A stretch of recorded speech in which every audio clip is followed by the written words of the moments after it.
Mic needs to be on. Funny that. Technical little, little tiny details there.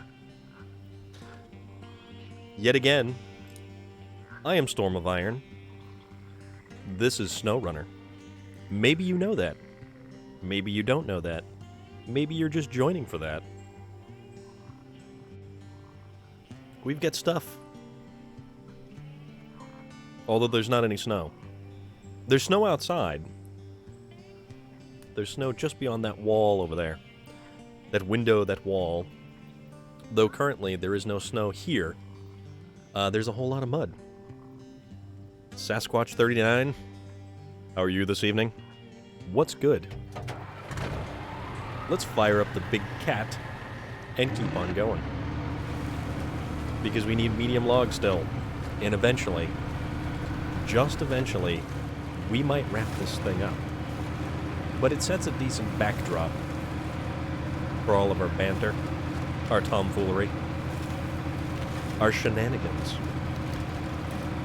But it's good like that. Chilling at work is completely acceptable. And sometimes that's the best place to watch from.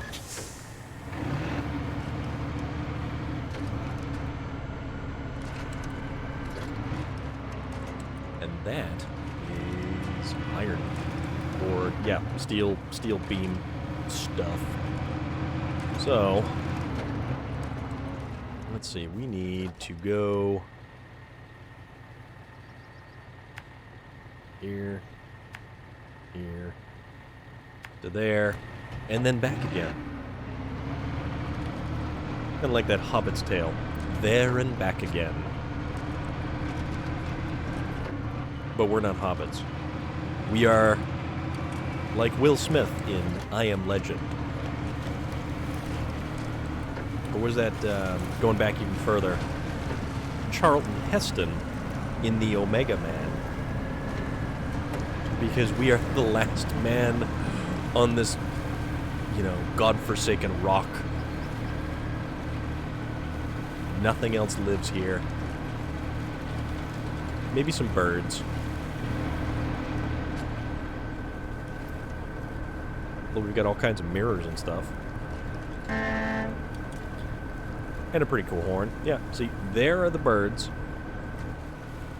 Birds escaping the trees. Moya Surfer Dude! How are you this evening? I am fantastic, because I'm not at work. I am done for the day, and I'm here. And I can be here and kicking back and discussing wonderful things with all of you. So Moya Surfer Dude, I'm not sure if you were here at the beginning of the week, but you might notice that we have some different games going on. I think you were here. Were you here? That is very cool. And your artwork is pretty damn awesome, let me tell you. I do enjoy seeing the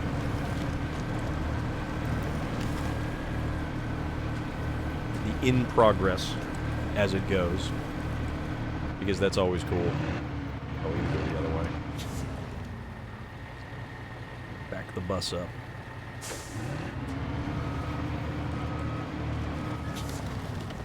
Giant monstrosity of a beastly critter. Big tires, big engine. Away we go. Yeah, this guy is legitimately just a guy driving a truck. And he happens to have, like, a striped shirt, a vest, and a knit hat. And that's about it. This is just John Q. Public driver.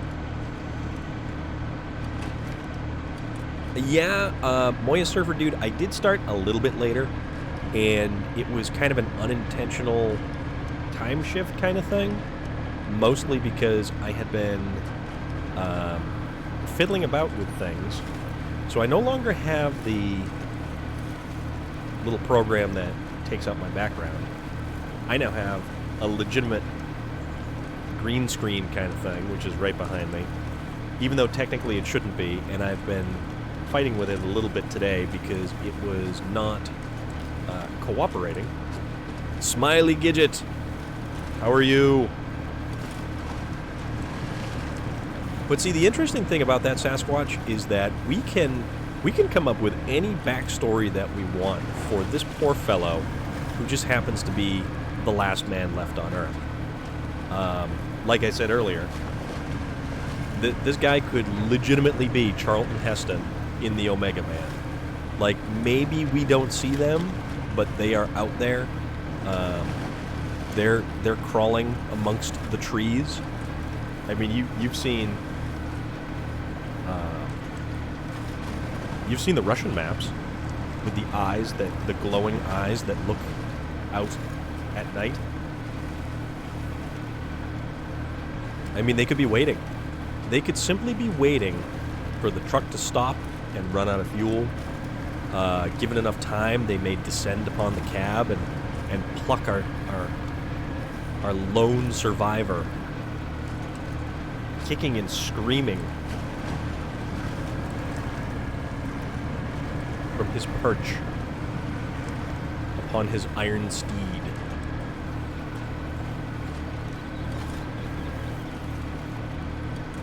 I mean, it's entirely possible.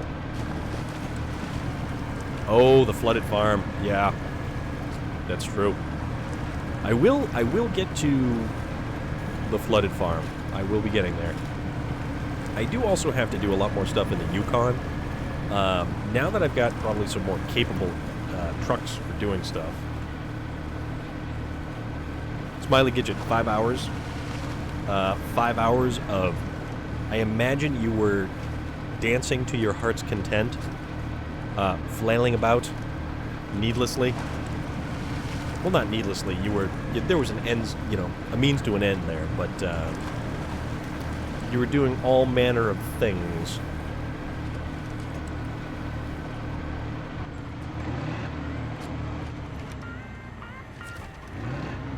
Ah, yes, see, there we go. All right. So now, let's get these medium logs and get these back to where they gotta go. And we are down... We're down some fuel. Oh, there's some fuel. Let's go get some fuel out of that thing. Yeah, you're probably right, Sasquatch. You would absolutely be right.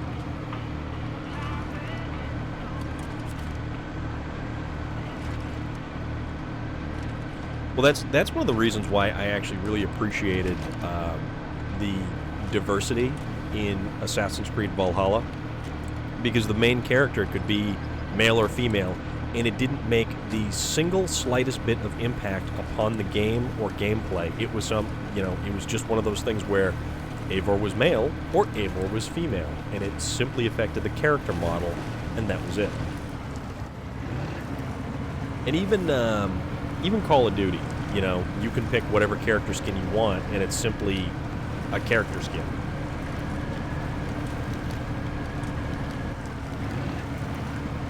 I'm just going to keep crawling through the mud here and try to get on the right path and not get stuck on this tree, because we don't want to get stuck up against a tree.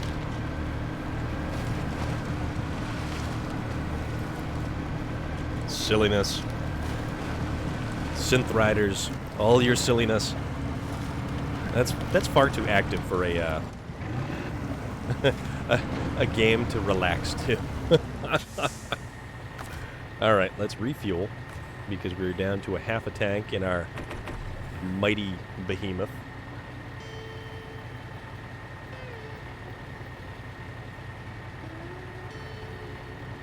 Mentat Muse in which one? In Assassin's Creed Valhalla?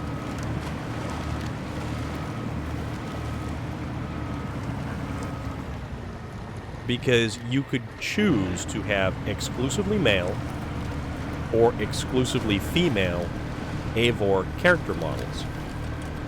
And there was also a third setting that actually would change the character model. Oops. Nope, we don't want to get stuck. Do not continue this way. It would change the character model arbitrarily and for no reason, and it would work out fine. I mean, it was kind of cool that way. Stupid tree in my stupid way. We lumber. Lumbering beast hauling lumber. Perhaps it's some limber lumber that lingers longer. Alright. Keep going. This thing is way too effective. So, Moya Surfer Dude, what we have in this game, it's called SnowRunner. And currently, there is a series of contracts that you are given. Typically, what happens is, let me go to, so this is Black River in Michigan. This is the first map in which you start in. So what happens, these, like the bridge has to be repaired, or a landslide needs to be cleared, bridges, down trees, antenna arrays need to be repaired. And you're given a series of tasks and contracts. So currently we're doing this contract called Aid at the Island. And the goal of this one is a farm and several residences on the Isle of Drummond requested a shipment of logs. We gotta help them. There are logs at the timber stations, but they have to be delivered. Are you up for it?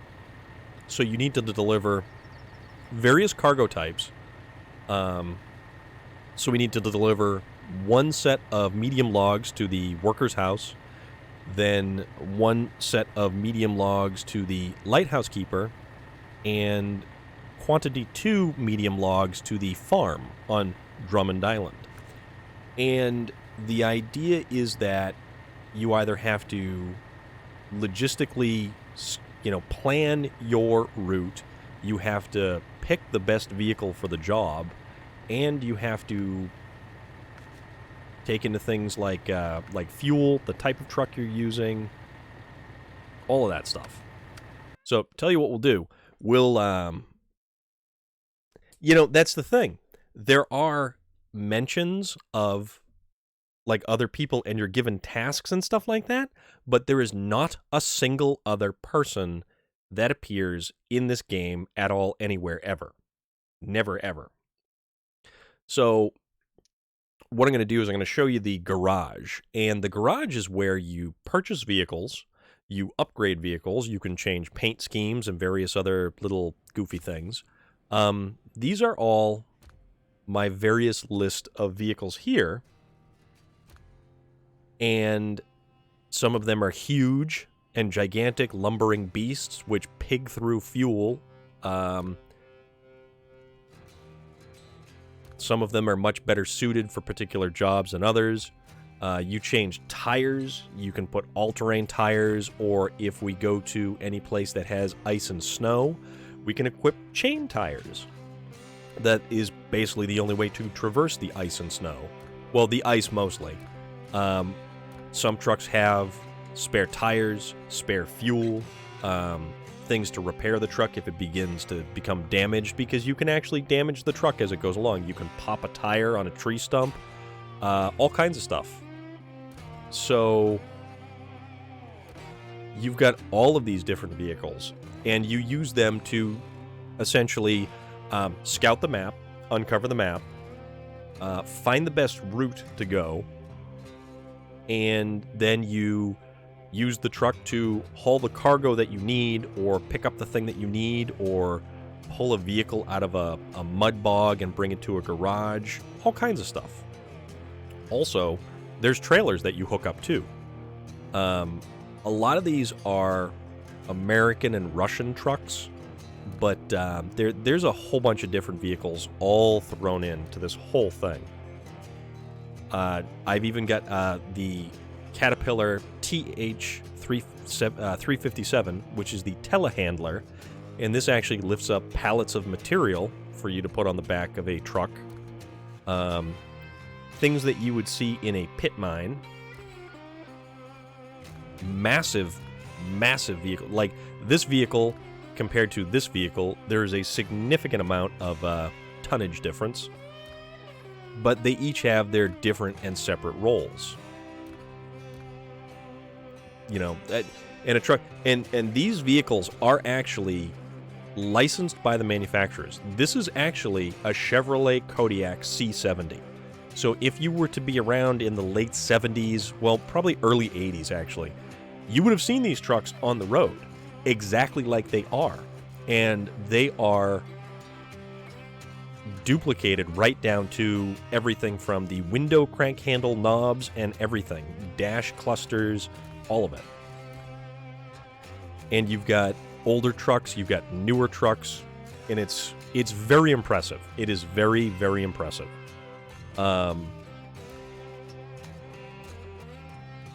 mean, the Pacific company was actually a Canadian truck building company, and these are huge trucks that are used a lot for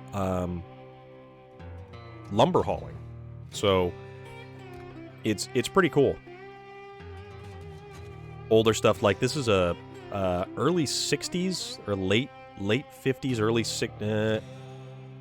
early to mid 60s Chevy Apache pickup truck that has been converted to have 2 rear axles. And there's just modern stuff, older stuff. That's an International Harvester, like a 70s era vehicle. You equip vehicles with different tires and different body configurations. So they all can serve a different role. This truck right here, the Chevy CK1500, you can leave the garage with it. So here it is. It's equipped with chain tires. It's got spare fuel, spare tires, things to repair the truck with. And we can go inside. And this steering wheel right here, this steering wheel, okay, I have this exact steering wheel hanging in my basement because I took it off of a pickup truck. Almost, it was very similar to this. I took it off of a pickup truck, and it looks identical to this. This right here, you can see the cassette player that's in the middle of the dashboard, and the heating and AC control that's right behind his right hand right there. We fire the truck up, and all the gauges come to life. You've got the fuel gauge, you've got the battery gauge, you've got the oil pressure, you've got the engine temperature gauge, and as we go, there's the speedometer. Actually, now that I think about it, this truck is a 1990 truck because that is the only year that they use the half-moon style gauges in a Chevrolet 1500 pickup truck. Yeah, this is exclusive to 1990 because I had a 1990 Chevy 454 SS pickup truck, and that thing was fun. 7.4 liters is the size of the engine that was in my pickup truck. This one right here probably has a 5.7 liter engine, but he's got power door locks, power windows. It doesn't have a rear slider though, which is unfortunate. But everything about this truck, well, save for the blue interior. This was a standard Chevy blue interior color. It looks like he's got the carpeted floor with the vinyl floor mats, and then the low back seats with the center console. So it's pretty cool. The detail is absolutely incredible, like beyond incredible, and that goes for all of these trucks. So we'll roll out with the Navistar. All of these, right down to the gauges, the buttons, everything. The seats. This one's got a little sleeper area right there. This one's actually a military truck. And it's got that goofy digital camo. But this thing also spews all kinds of black smoke as you try to use it. But that's okay, that's fine. I mean, that's what we put up with. And then we can add any trailer that we need to haul the different types of cargo that we need. And it's all kinds of different stuff. Yeah, I love the Navistar, and I am so glad that I got it as a pre-order bonus, even though, yes, I could have bought it for, like, I think it's $3. Let's see. Gotta go back to Island Lake. To the Caterpillar. Back to the Caterpillar. Yeah, the Navistar, I used the Navistar a lot early on because the truck was just...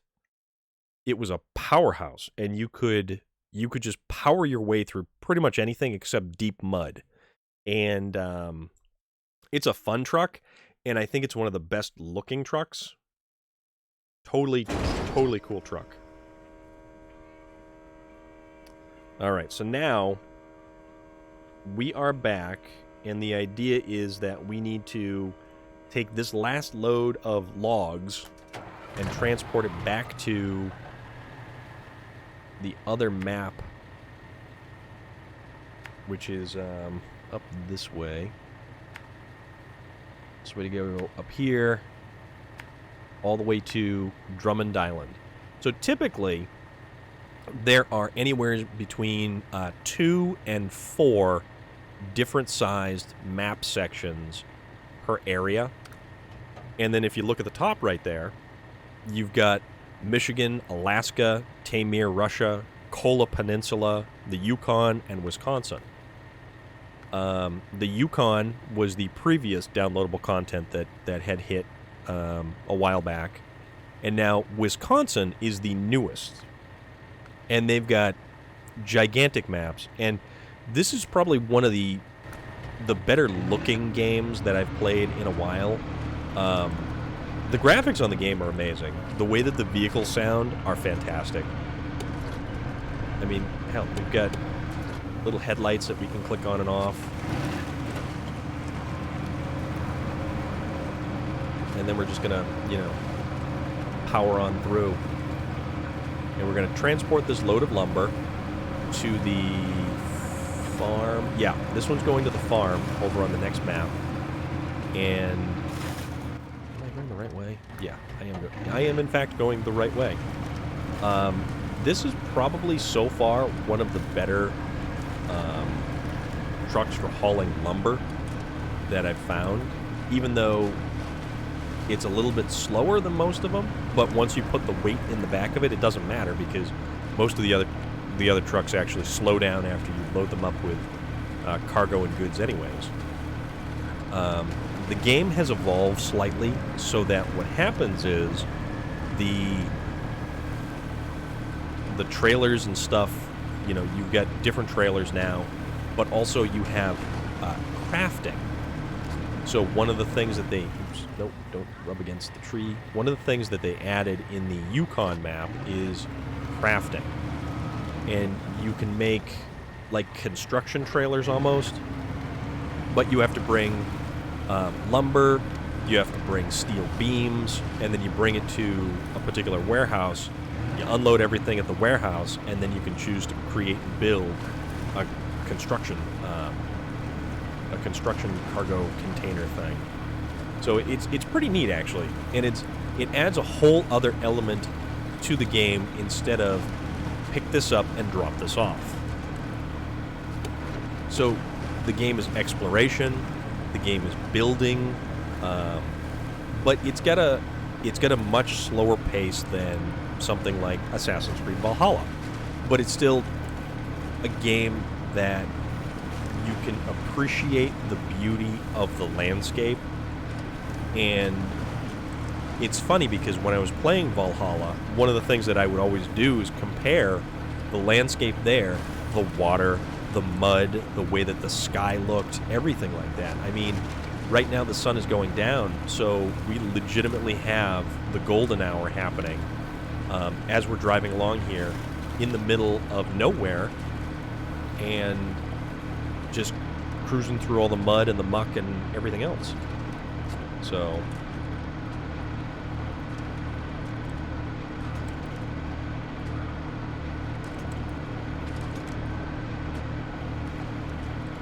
but it's a weird, peaceful serene kind of fun.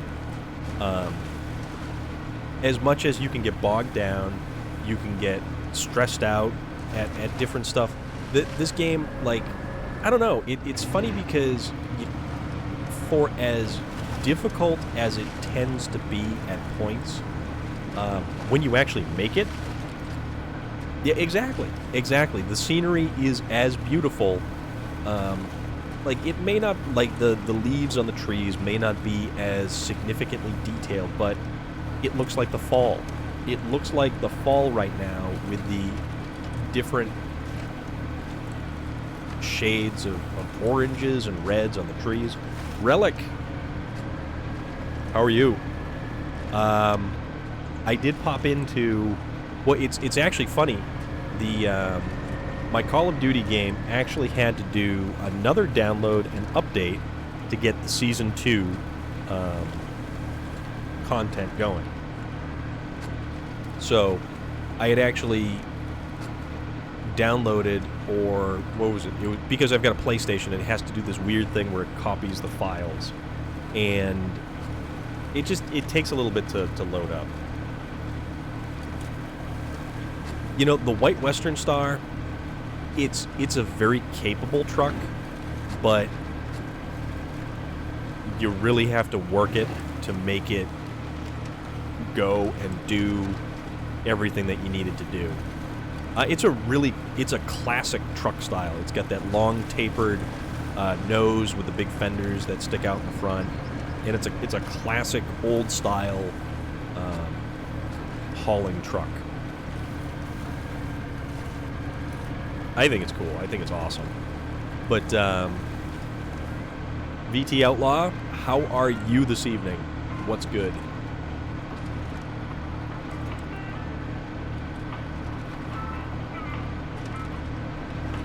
And now that I'm actually not, now that I'm not playing Assassin's Creed Valhalla, I should probably consider updating my channel point spends, because I need to add some new stuff in. Yeah, that's usually what happens, Relic. VT Outlaw, I certainly appreciate it. It's very cool to have you here, man. Or, you know, that's just my lingo.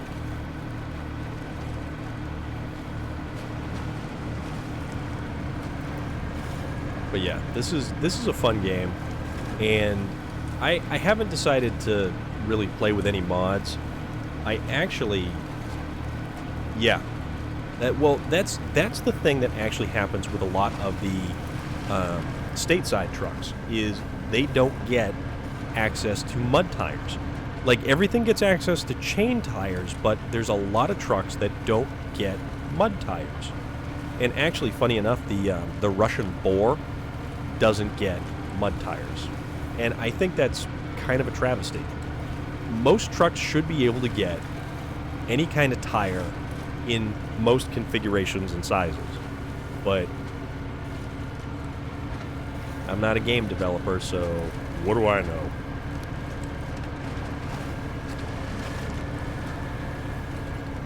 Not that I work at a car dealership where you can get any size tire and any size, you know, setup and configuration and everything else, but hey, why would you want to do something like that? But then you've got trucks like the Dairy Longhorn, the 4520 with the rear steer axle, which makes it an incredibly maneuverable truck. But the second you hook up to a trailer and try to pull any kind of weight, the truck it's a joke. It's an absolute joke, which is sad because I like that truck. And the truck that it's based off of, the Oshkosh, is an awesome piece of military hardware. And they use it for hauling around all kinds of stuff. So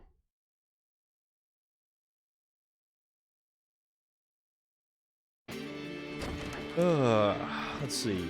Now we are in Drummond Island.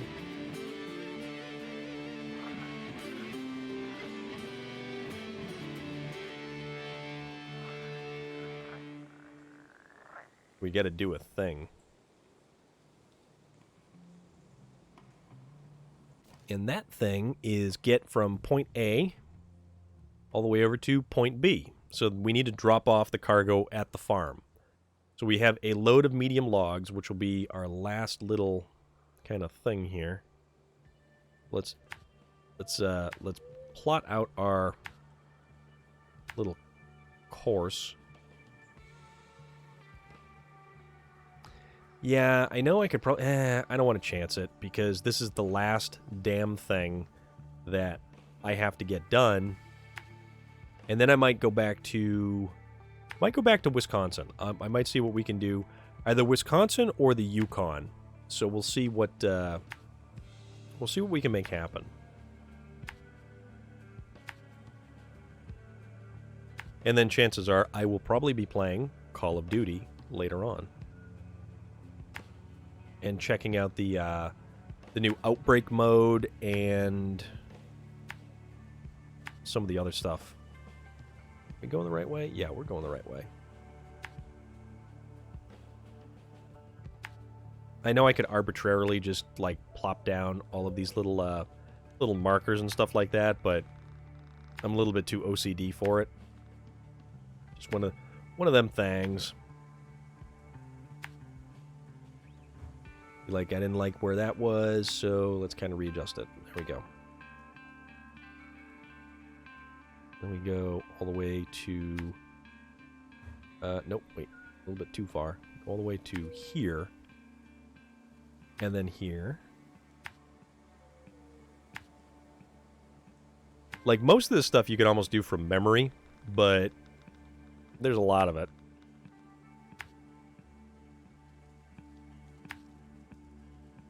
So the cool thing about this game, too, is there are, like, mega trailers. Like, giant trailers that are part of the actual game map itself. And what I had to do once upon a time on this map was... there was the main bridge right here, which had to be repaired. But also, they made it so that there were a couple other bridges on this map. I think it was this bridge here, and then there was this bridge here. You actually had to repair those, but I had to haul a big trailer all the way from here through the main road, all the way down and around, and then back up to Smithville Dam, and then I had to haul the trailer all the way from one side of Smithville Dam to the other side of Smithville Dam to the mining facility.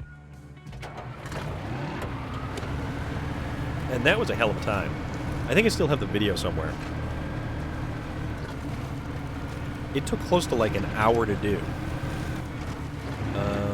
Also, where am I going? I'm going there. That's right. Pay attention to the markers. And I do hope everyone is good this evening. Well, it's evening for me, and I know there are plenty of people out there who are in different areas of our wonderful global community. And it may be morning, noon, or night for you as well. Your mileage may vary.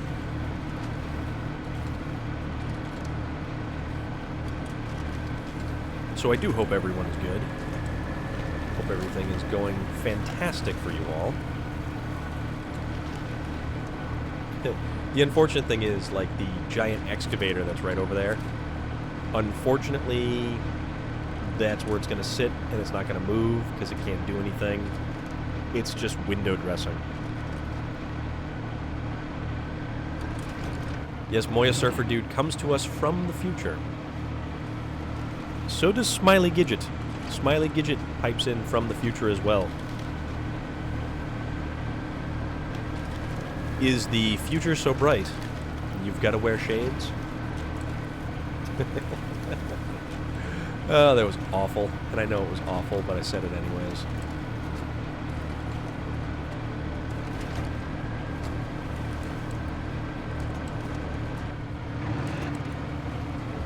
Also, it occurs to me that there are a couple... little rubbing. There's a couple other trucks around the maps that I actually have to get back to garages or trailer locations to unload the trailers and do stuff.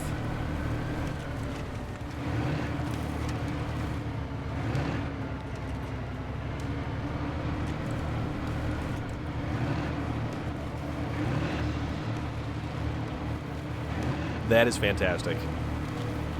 A nice sunny day is exactly what everybody needs. Enough of any cold, well, I mean, it's still wintertime for us, and, I mean, hell, at least it's almost March. Oop, don't go so fast. Alright, slow down across the bridge so we don't dump in the drink. Please. Because that would be unfortunate, and that would, yeah, that would cause us to have to do everything all over again.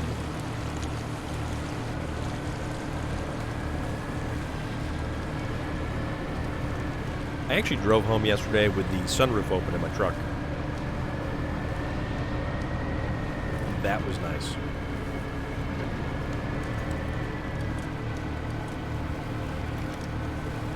Yeah, this truck actually operates better with the differential lock engaged.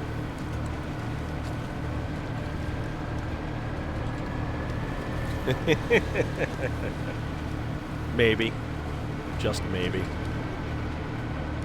I can't wait for summertime again.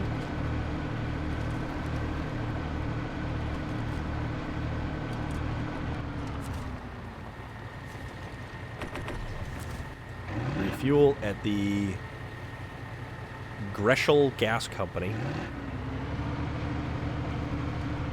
with a G-Star.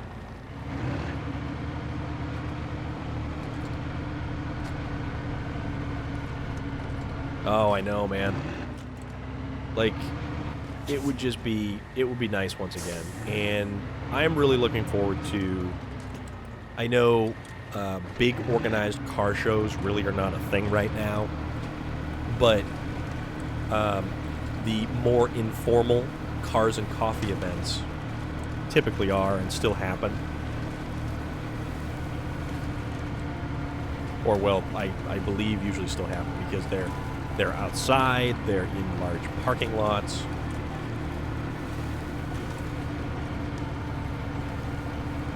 And if people aren't idiots, it's not a bad thing. Also, one of the interesting things about a lot of those cars and coffee events is there is the issue with them of getting a little bit too big and a little bit too popular.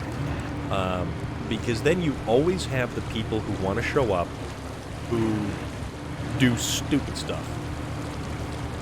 Which, I mean, there's a time and a place for everything, but leaving a parking lot filled with people, with cars all over the place, and then deciding that you want to, you know, stuff the gas pedal to the floorboards and then sidestep the clutch, not the most intelligent thing to do a lot of times.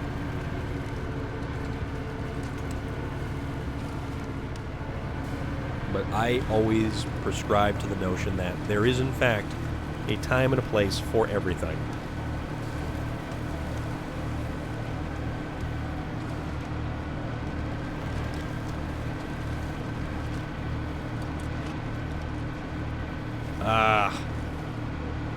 Yeah, that is unfortunate. I haven't actually played any multiplayer SnowRunner for quite some time, and I used to play the crap out of multiplayer SnowRunner.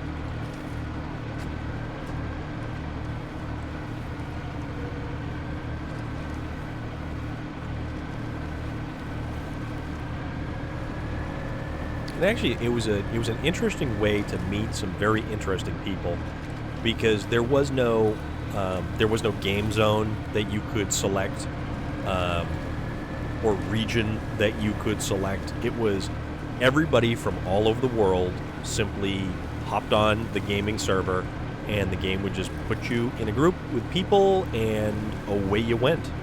So, yeah. It's so much fun. I like it.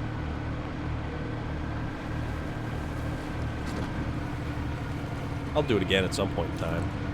But I mean, now we're just kind of having fun, just cruising along, doing her thing, hoping not to tip over and land the truck in the bottom of a river again, because that would be unfortunate. Again.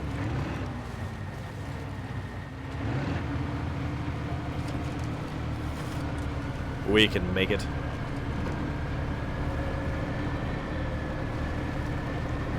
This truck, while slow, is very, very capable.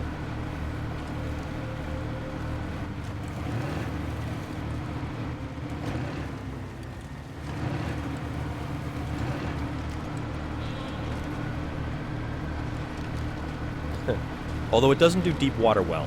That's the Achilles heel of this truck is its lack of deep water capability, because it does not have a snorkel. I'm so close I can almost taste it, but here's the thing. That's when this game can snatch victory right out from underneath you, because this game is brutal and devious like that. There's been so many times where you've been right on the edge of a location that you're supposed to go to, or an upgrade part that you're trying to find, and then you're on your side with no winch points and no ability to recover yourself.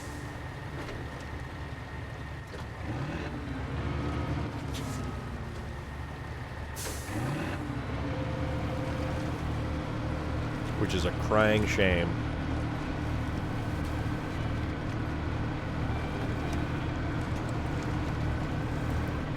All right, keep going. Let's get this done. So in the first couple of zones, there really isn't anything in the manner of like crafting materials or stuff like that. But all right, so here we go. Parking brake, cargo management, and unload the last of the medium logs. So that earns us $11,300 credits, ruples, yen. Could be anything. It earns us 11,300 stuff. It also earns us 990 like experience points.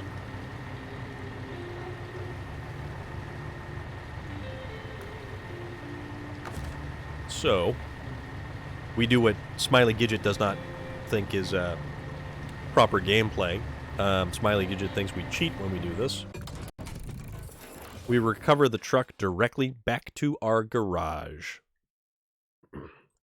And that is the White Western Star that we were discussing earlier as well. And I need some beverage.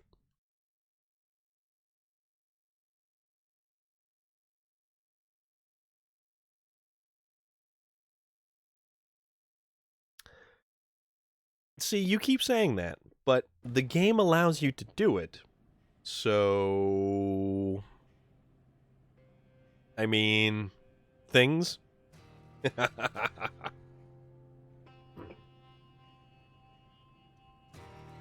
Maybe that'll have to be a channel point redemption. No truck recovery. That'll be an expensive one, because that might get me into trouble a lot.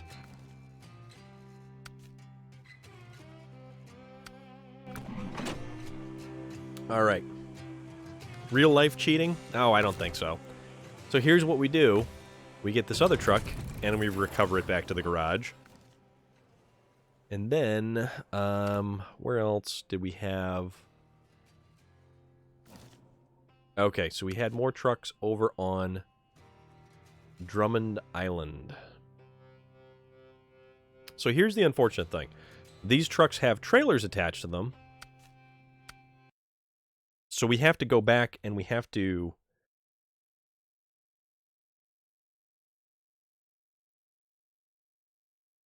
Oh, you would you? Ah, the classic.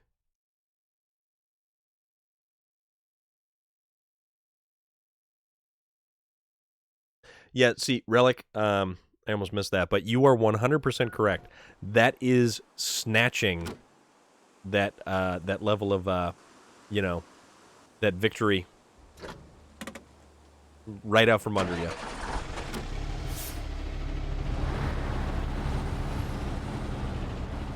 I hate backing up these trailers. So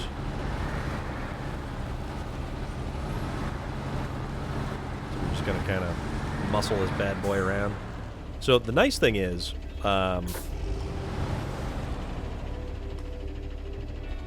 wait a minute. Okay, so who waxed the hood of this truck? I mean, that's Swirl Job Special right there. I mean, do you see that? Somebody did an awful job detailing this truck. And I'm rather saddened by that, because that's kind of, man. That's unfortunate. Okay, so as I was saying, if you have a trailer... Yes, Smiley Gidget. Styrofoam the dragon. Which is an interesting concept. Yeah. But that's okay, though. So, we can't actually recover if we have a trailer attached to us. So, we need to bring the trailer back to a trailer store and sell the trailer back. So, that is what we are going to do, and then we will recover. Because that is our prerogative.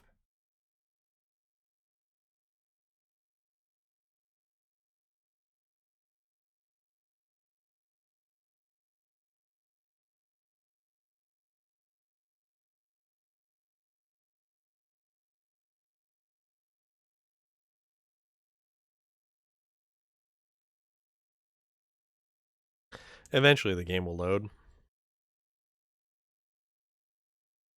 Autocorrect is a cruel taskmaster. And autocorrect can most certainly get you into some issues. So... you want the game Styrofoam the Dragon? What would the... Okay, so... new game title. It's Styrofoam the Dragon. What would the gameplay of Styrofoam the Dragon be? Would it be just Spyro the Dragon with a Styrofoam dragon, or how different would it actually end up being?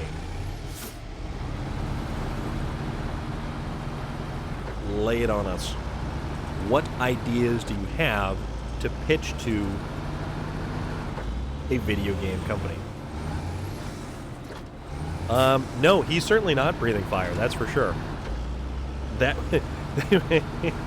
that would end in some very bad things. Alright, so now we get to sell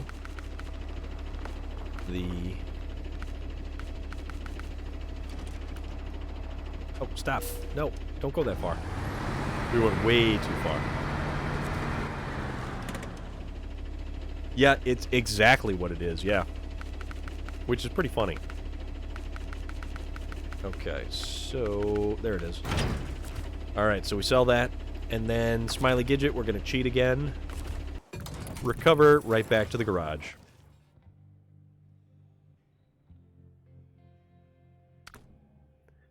Back to the global map. Drummond Island. That's the idea, Moya Surfer Dude.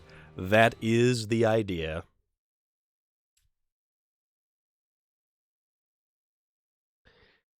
And Drummond Island, the P16 is actually very close to where you would find it as well. It would just be probably beyond those tree line, actually. Right beyond that tree line. Behind it. A little bit. Although, I don't think it has those tires. Alright, so now we need to get this guy back to here. Here. Here. This way. That way. And then back to here to sell the trailer, then to recover the truck. And then when we recover the truck, we can get rid of this this goofy fine-tuned transmission. that we really don't. I don't think we need that transmission. And that right there is a concrete slab inside of a trailer. That's some building material that we can pick up from like a warehouse or something.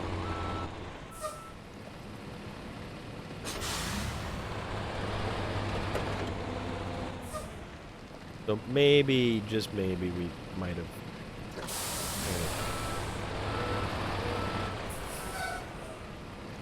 Do like an Austin Powers like 15-point turn. All right, so we spun around, heading back out. Do what we got to do, and then cheat. Well, at least cheat according to Smiley Gidget, who has not given us the description of Styrofoam the Dragon. So there is that.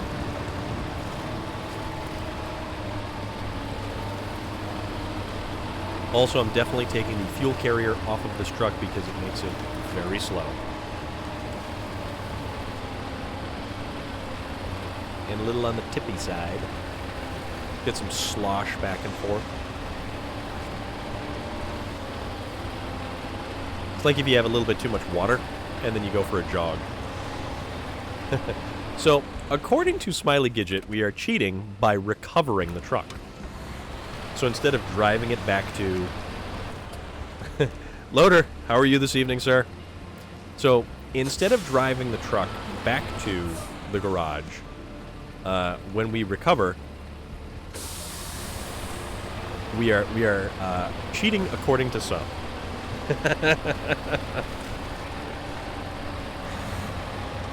So far, so good tonight, Loader. It's good to see you. Well, yeah, of course it's real-life cheating, because you can't actually have that happen in real life. Come on, now. Oh, how is Farming Simulator? I hear good things about that game.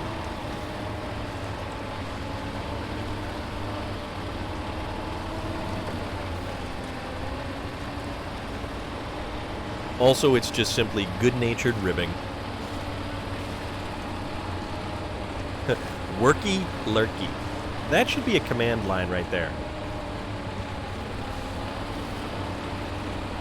So, I did figure out what the issue was with the spider cam.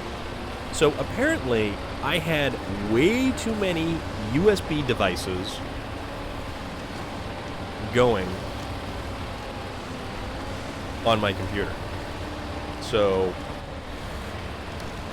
yeah, see, Loader, that's what you need sometimes, though. That's what you really need, is just, you get a chance to sit back, to relax, to not stress about stuff, to just simply play a game and just chill with it, you know? Alright, so tell you what. Watch this, okay. Let me, where did I leave that cable? We're gonna hit the parking brake so we don't roll away. We're gonna finagle a bagel with the, yeah, see? There you go.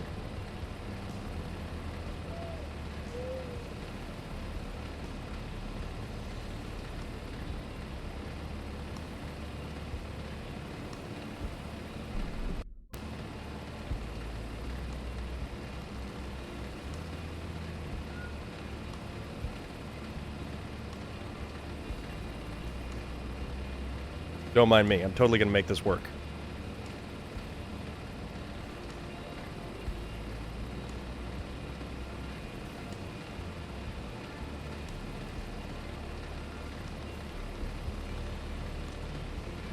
All right. I got this. I got this. As long as he stays put. All right. Hold on.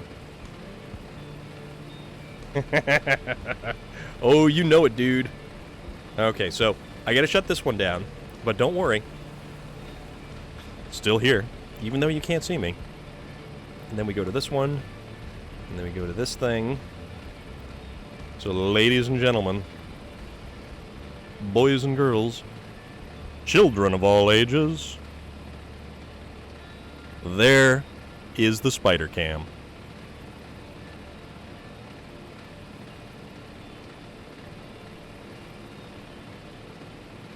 That is the Mexican red rump. That's chilling right at the edge of his bowl right there.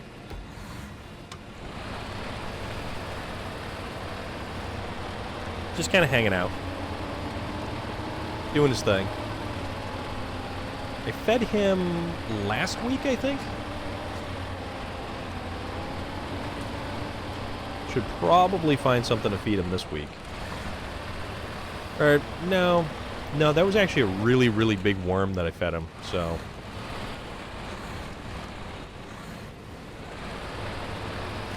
Relic, that is awesome to hear. That is fantastic. Good on you, man. So, slime, what I do feed them, I have two. I have the Mexican red rump, which is that one right there, and then I have a Brazilian red and white, and that is the one that is in the enclosure above him, because you do not want to put them in the same enclosure because they are opportunistic cannibals, meaning if they wanted to, they would in fact eat one another. But what I feed them is either crickets, and you need to find the... So, we have Petco here, and they have small, medium, and large crickets. So you really want to feed them the largest of the large crickets that you can find. And if not crickets, like a couple of them, I will feed them, they're like tomato worms, or hookworms, or something like that. Ouch, ouch. Oops.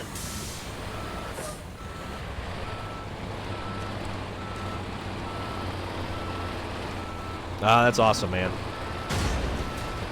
Crap, crap, crap, crap. We are just doing all sorts of damage right here. Oopsie.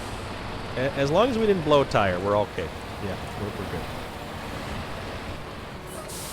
So, the thing about the tomato worms or the hookworms, they're like these big goofy green things, and they start off really, really small, but when you get them shipped to you, they're in like a high protein, like peanut butter looking kind of stuff is on the bottom of it, and they eat that and they grow. And the warmer the environment is, the much larger they get. And boy oh boy, you can get them the size of like a full adult pinky, and sometimes larger.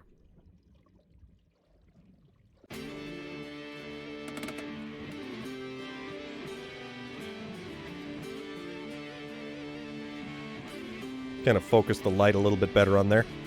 You can see them.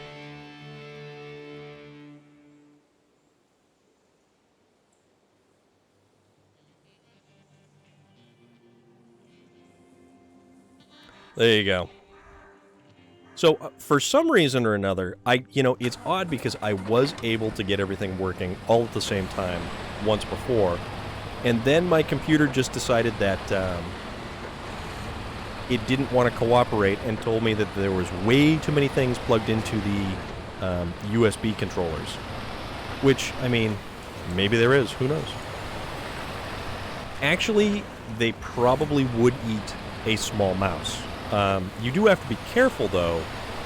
Much like having a snake and feeding it rats, if the snake isn't hungry and doesn't want to eat, and the rat decides that it wants to fight for its life, you're going to have a damaged snake on your hands. Let's see, get rid of the log trailer. So, log trailer, and now, recover to the garage. And then we're going to change up a couple of things because we don't want the fine-tuned gearbox. That thing's kind of weird. And then we want to get rid of the fuel tank. So we'll put the flatbed back on this one for now. Okay. Cover that. And let's see, I don't think we have any other vehicles on the maps. So let's go back to Wisconsin. Yeah, let's go back to Wisconsin. Yeah, the fine-tuned gearbox, I think the idea behind it, and I was reading I was reading Reddit the other day, and someone said it was more for people who use a keyboard because you can adjust the speed output, because with our console controllers, we have effectively a gas pedal with an adjustable ratio of input, where a keyboard player simply has a gas pedal that is an on-off switch.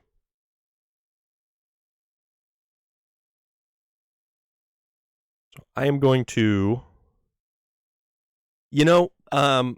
they tend to stay put. When it's probably, when it's dark, they will begin to move around. Like this guy's just kind of chilling here. They're more active later at night, and they're probably more nocturnal than anything else.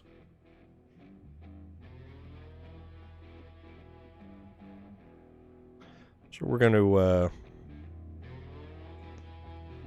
deactivate that. Then we will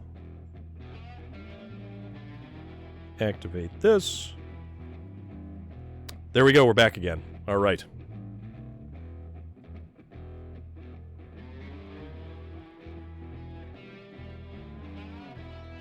Okay.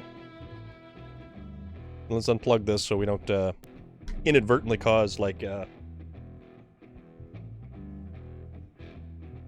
pyrotechnic event.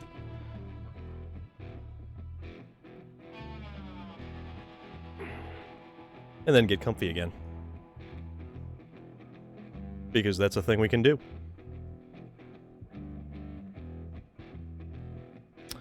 You didn't know you had... Well, isn't it one of those games that like always shows up everywhere?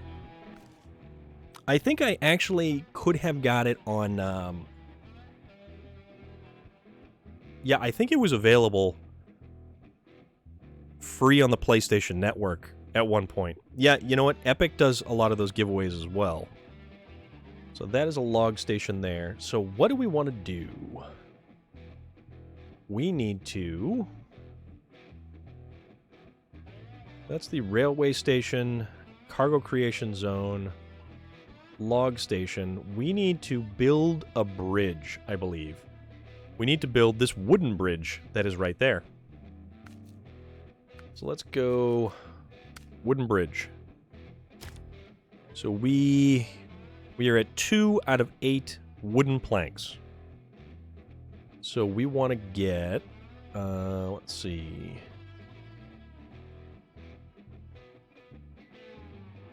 See, we can pick up we can go to different building locations, and we can actually break down the building locations for their components. So we can actually get wooden planks from this wood framing that's here, but we need to get... Where the hell is a...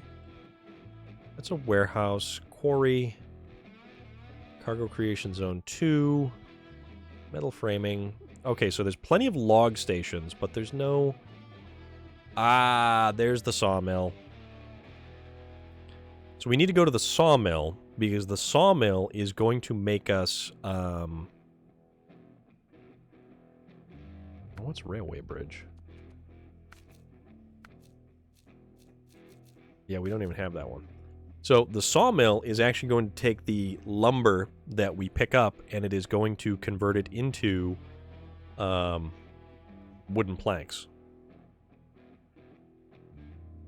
So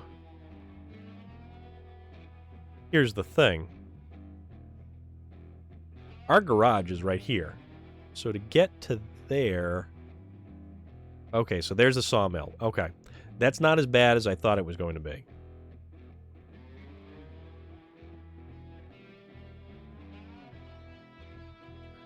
And then where is a...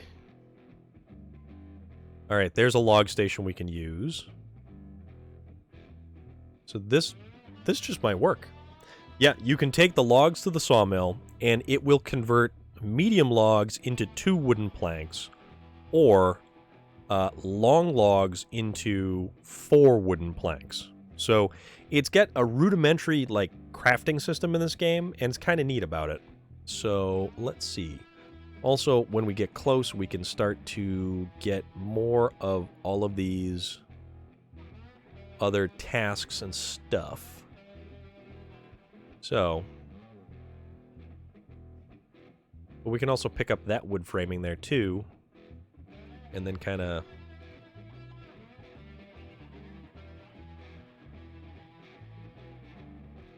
that one's that right there. And that's not like a super important, although we should probably consider,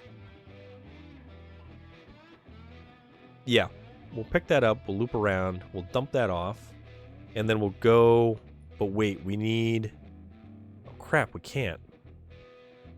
Okay, this is where that whole logistical thing, yeah, so this is the newest map that they've added. They've added Black Badger Lake for Wisconsin, and you can see just all of the stuff.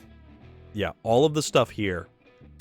And then we have Grain Woods River, which is the other one, and I haven't got nearly everything uncovered in this one because there's a bridge that's out right here that I need to repair to get across this river because it is a very deep, very fast-moving river.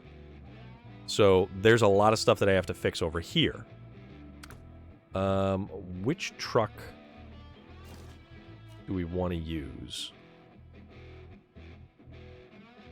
So that's probably 2 there.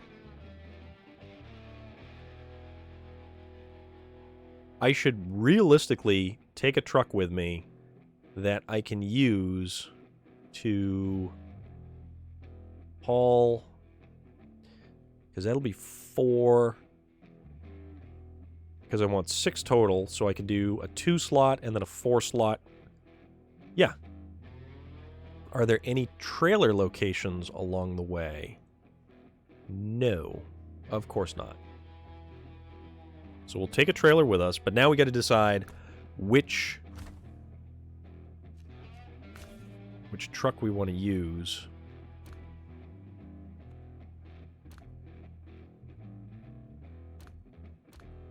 Because that'll do good hauling the... Although, I don't know if that's just medium logs or if that also does long logs. I'm not 100% sure.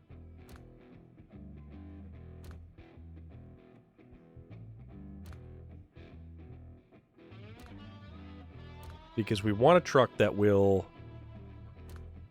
We gotta haul stuff. The Paystar has a 3 slot,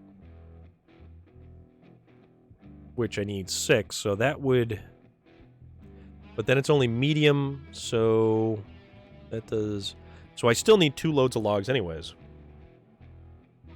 Corned beef and cabbage sounds fantastic right now, Loader.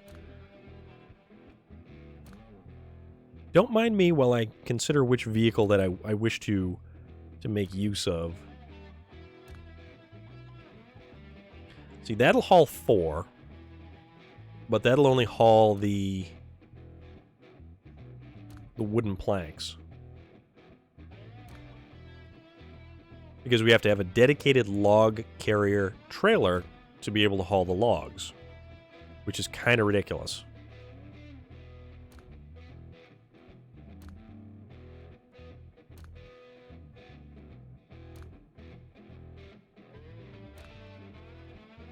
So we want something with...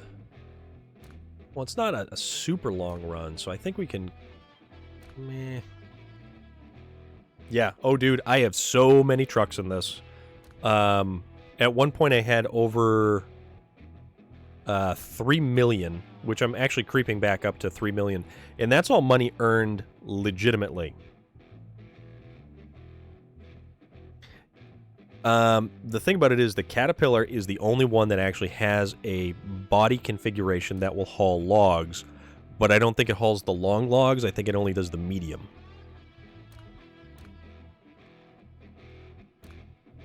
Oh, you know what?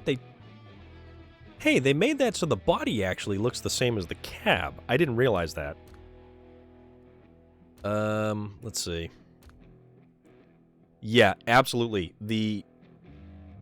The Apache is cool looking, but it's utter trash for not being able to haul a trailer And it's just, it feels super underpowered. Like, really, really underpowered. You know what? Kind of thinking...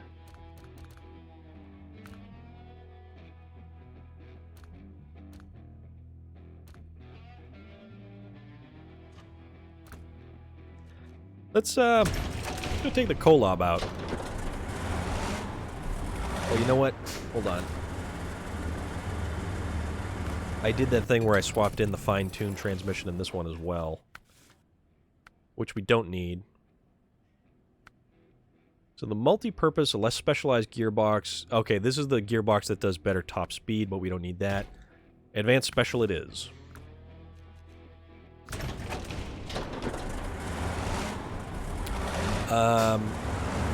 So what I can do with this is this will haul the wooden planks for me, but I need a dedicated lumber trailer. So I will probably make this into like a tube truck kind of setup, and I want a big... Wait a minute. Where'd it go?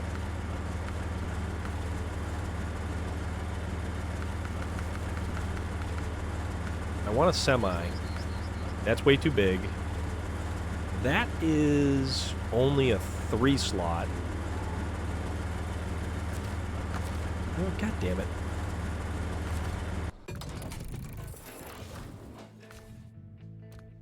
That one may not work either. So...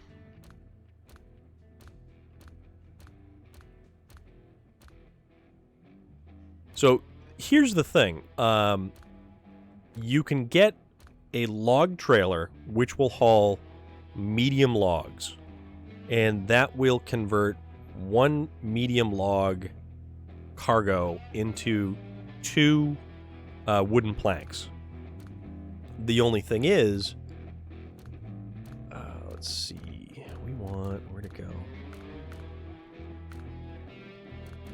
If you want to haul long logs, you can only take 1 log trailer with you.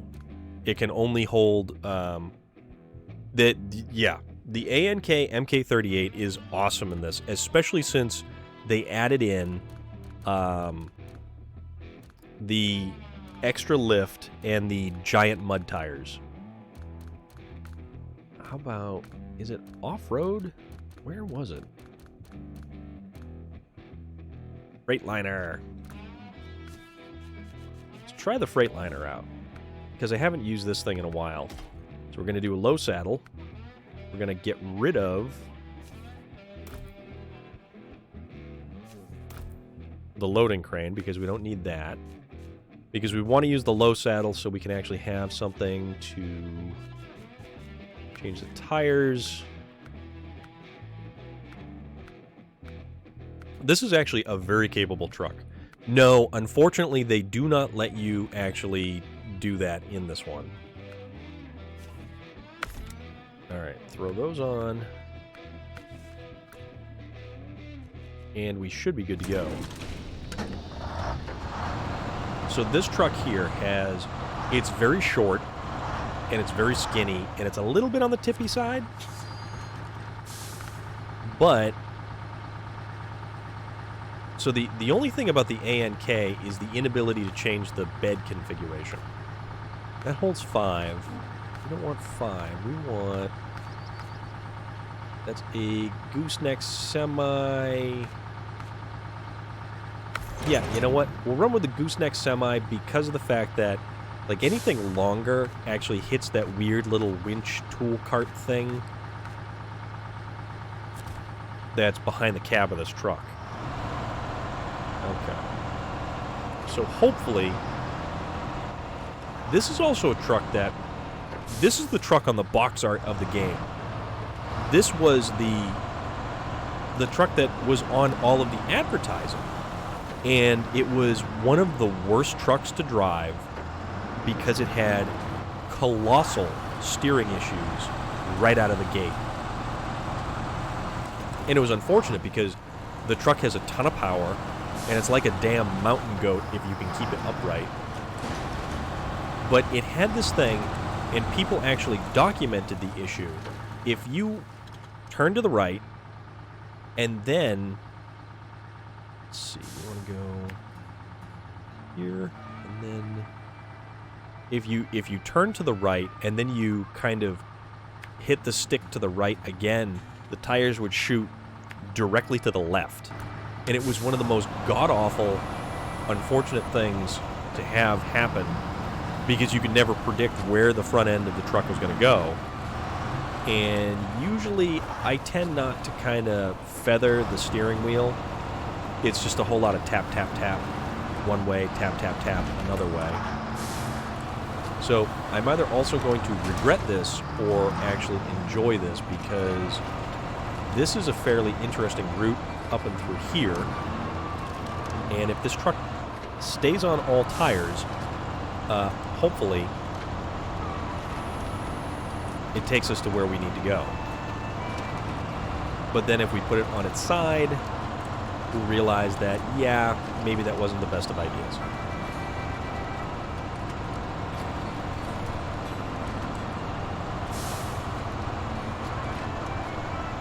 So the interesting thing, though, is the saddle configuration. So the hitch point for the semi-trailers, you either have a high saddle or a low saddle. The low saddle is most of the semi-style trailers. You have a high saddle on, it typically sets you up for the giant, big mega trailers. And some of the larger trucks only let you use the high saddle. So like those big haulers will only let you do the high saddle. So hopefully this is... Oh, you know what? This actually works out well. So we'll do wooden planks, wooden planks. There we go. So that's 2. We'll drop this off. So then we'll only need 4 more. So that means we'll have 1 load of log lumber. Try saying that 5 times fast. And then we will have... yeah, this trailer is awesome. This truck and this trailer configuration are very good. So I can come right around to basically jackknifing this thing, because this is another issue with spots like this as well, getting turned around. But the semi-trailers are way better at backing up and actually being predictable as to where they're going to go. So now all we have to do is not get cocky and go down here. Also, this is like a flatbed trailer. It does not have sides.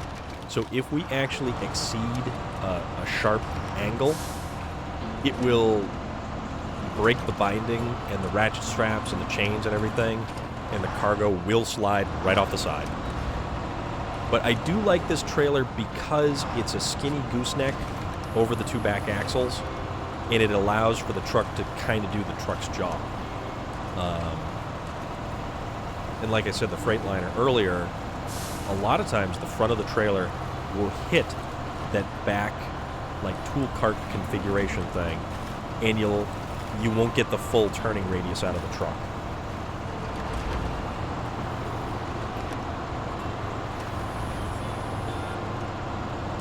But it's pretty cool like that. I like it. Oh, no, don't do that. Unless you stuff it in high gear and then you don't actually gain the proper forward momentum.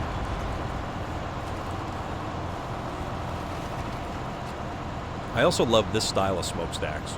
The 2 outrolled giant stacks that are right up top like that. Last chance fuel. You can't get there from here. You ain't got 4-wheel drive. And all the Mainers calling everybody else Flatlanders. The only real big drawback of this truck is the fact that it has a 200-liter fuel tank. And then it's like, yeah, no, this really isn't the best. We'll go right there.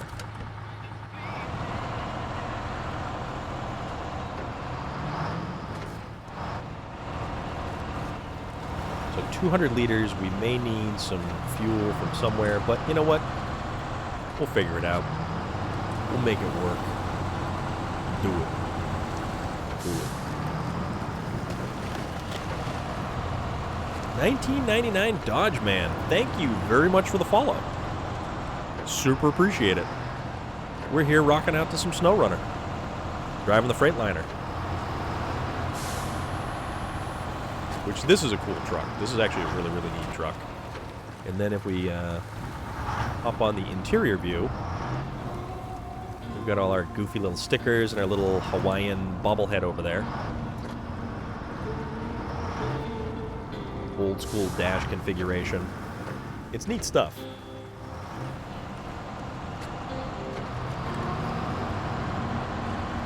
Yeah. I figured it was probably a really good way to kind of connect everything together.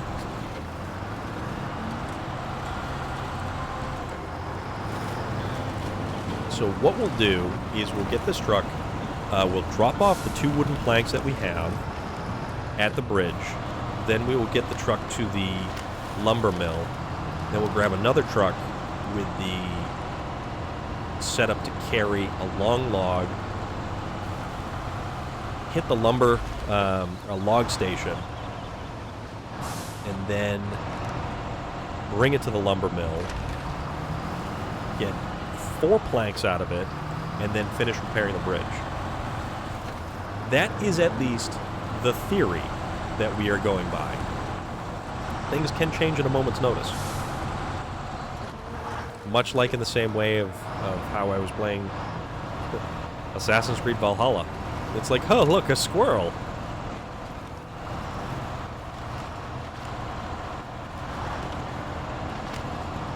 Okay. Down here. Actually, this thing is a lot more stable than I remember it being. So this is my favorite truck. So there's the most useful, and then there's I use a lot of the Azovs a lot, like the 73. What is it? The 73-210.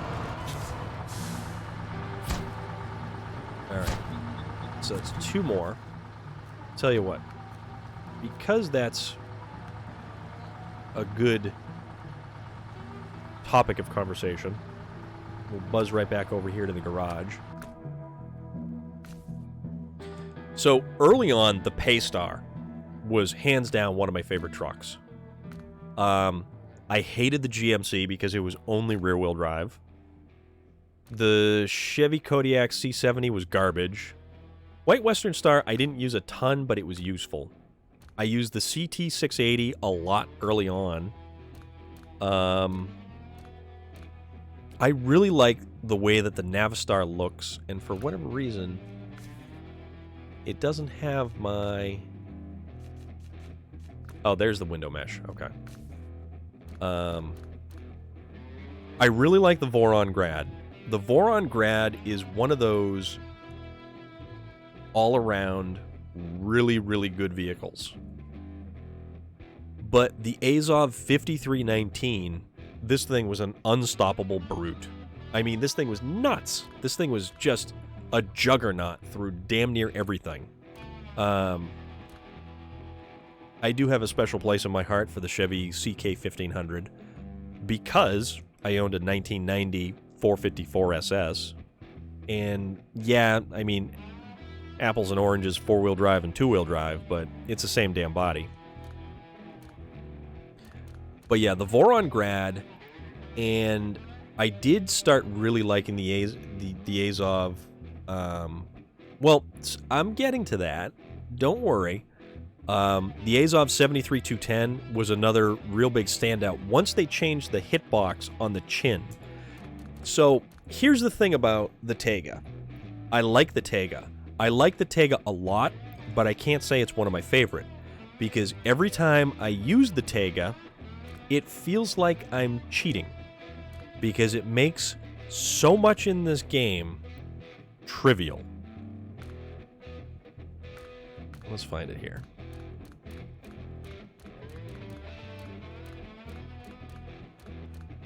There's the Tega. The Tega laughs at most of what this game throws at it. This is set up a little bit different. It's got chain tires on it.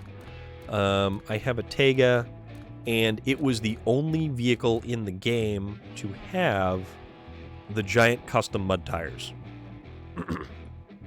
This truck is unstoppable. This truck just, it crushes stuff. It makes it look dumb.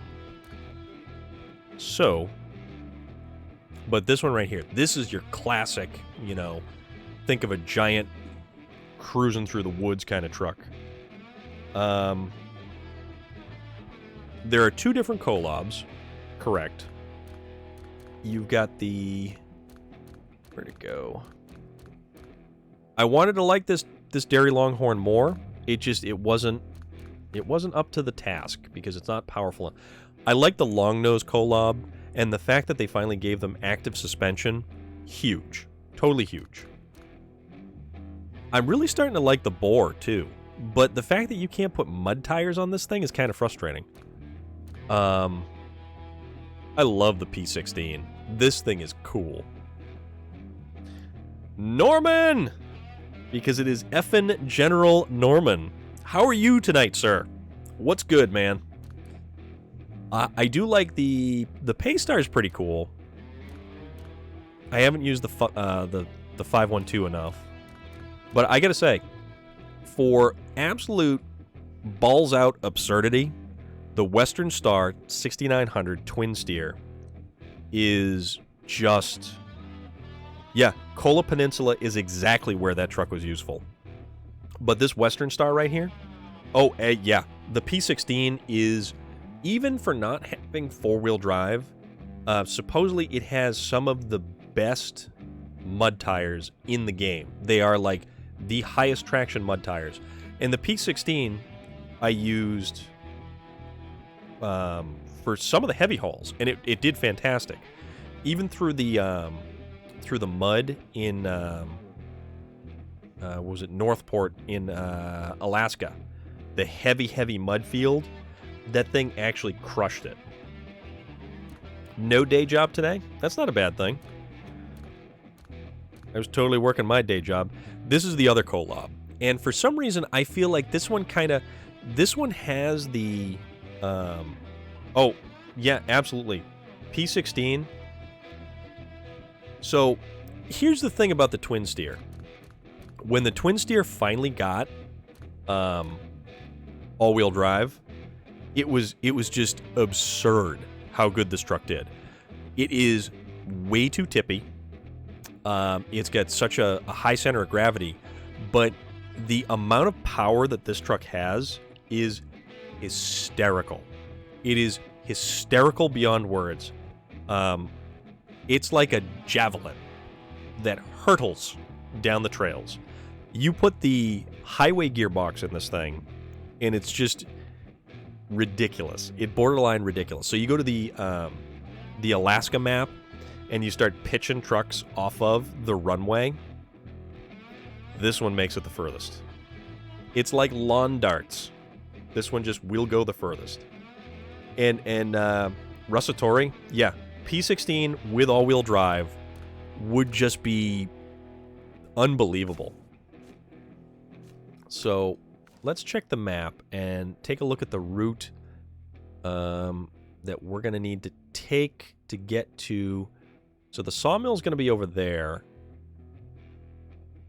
We're going to need to probably go back over the bridge and loop back around for that. So if that's the sawmill, and then that's the log station that we want to hit right there.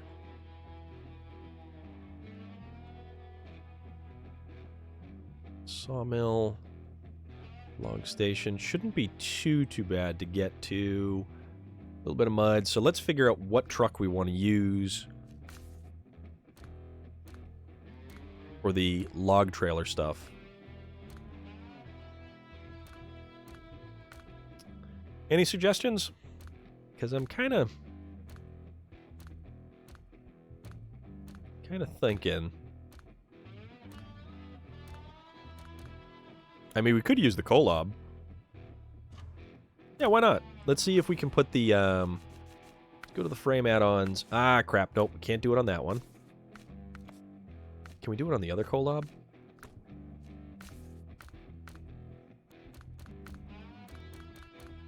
How about the other collab? Can we use the other collab to put... Yeah. Out of all of the Vorons, you know, it's weird. All of the Vorons are very, very good trucks. Actually, you know what? Because we were talking about the P16, let's use that as our lumber truck. That's the P12. Where's my P16? Because... there it is.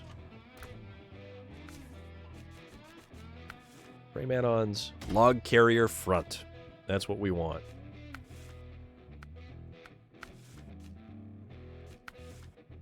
We get the good exhaust. Yep. And then let's add... we'll add the big old... well, a little old. Maybe a dolphin. Sabertooth. We'll add the bulldog. Okay. So, this truck also has, hands down, the best horn in the game.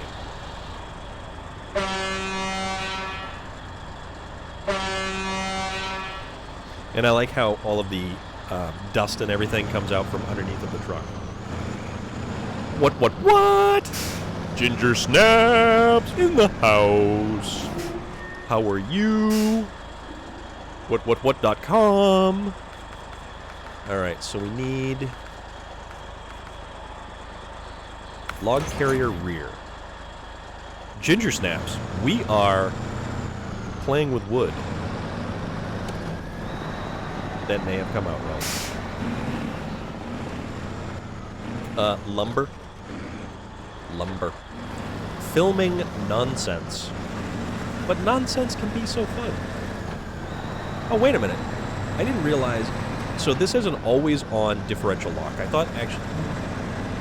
did this always have an always-on differential lock? I can't remember. Also, the headlights are not the best in this thing. But we're going to use this as our lumber hauler.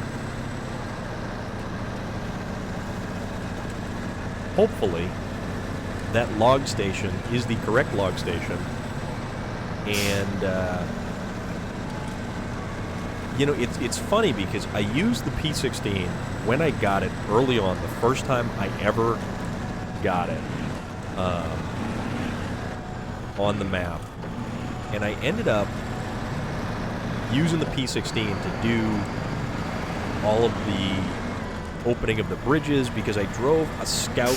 What did I drive out there? I drove the Hummer. I drove a Hummer all the way out there, and then I couldn't haul anything to repair the bridges because there wasn't any,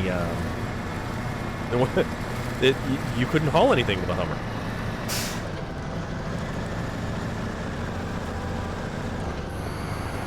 But this is going to work, so as long as we get long logs to the lumber mill, then we can get the planks to the bridge and repair the bridge.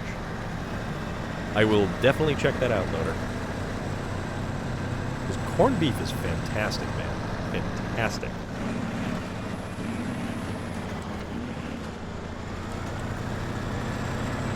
Yeah, slime. I don't know, man. I have to always go back to the Voron Grad because it's the older Vorons have the always on differential stuff, but I like having the switchable.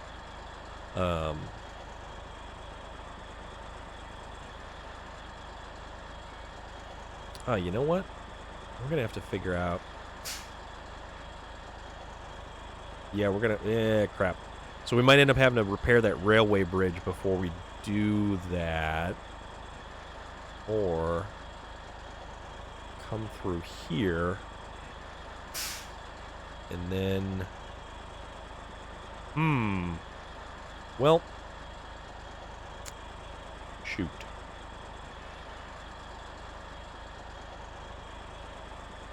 We've got these 2 log stations. So...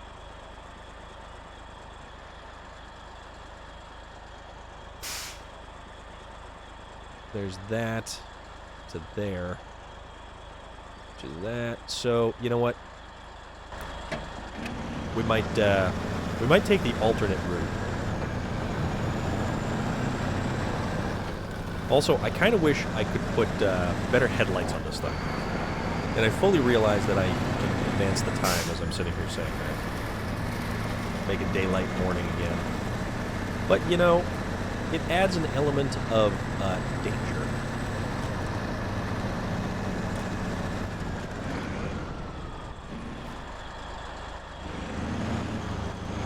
Ah, yes.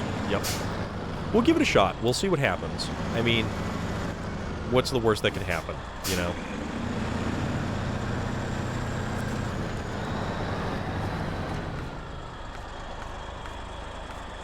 Fuel, cement. Okay, so that's got some stuff there. And it's interesting now that the warehouses, they've started limiting the amount of resources you can actually get from them, which I think they did in Yukon, which was interesting, but, I mean, it's semi-realistic.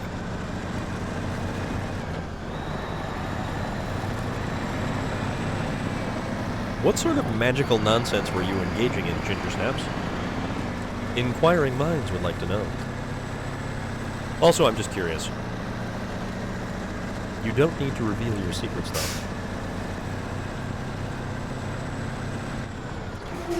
Alright, so if we go this way... there's a little sign. Yep. And there's my little Datsun bobblehead. Kind of shaking his head all over the place as we just cruise along. And murder signs with our beastly horn. Multi-lurking. Yeah, that's a thing. Alright, let's see if we can make it through here.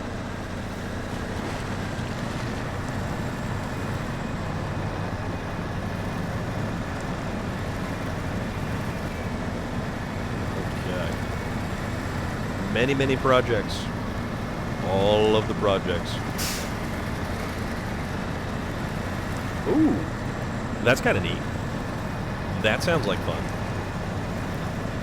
Also, guys, as I'm here, making my way slowly but surely through this not super deep water, which I don't know what is the holdup here.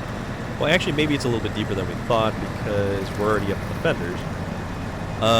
This is the time in the stream that I shall remind you that if you hit that follow button, you will get notified every time I go live. And you can watch more fun stuff like this and engage in wonderful conversation. I mean, at least I think it's wonderful conversation. I'm enjoying myself. Are you enjoying yourself? I certainly hope you're enjoying yourself. Alright, let's kind of winch ourselves along just to kind of speed up the process a little bit. I mean, you can follow me, if you want. It's all good. Actually, yes it does. Loader, if you follow someone, it will notify you when they go live. Alright, come on now. Let's pull this bad boy. And Relic is totally pimping the runestone. Standing stone. I'm gonna have to make some more for like truck-themed ones if I keep playing SnowRunner here. Hey man, Loader, my beard is a lover, not a fighter.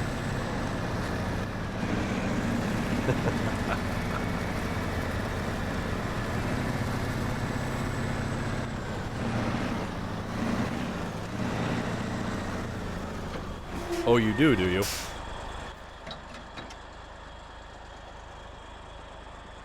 Pretty cool, right? Little creepy crawly. I mean, they are hairs that are all over that spider. Why did your sound not go off? That is what I want to know. Hold, please. because you redeemed a thing, and the thing didn't do the thing. So, take a look here.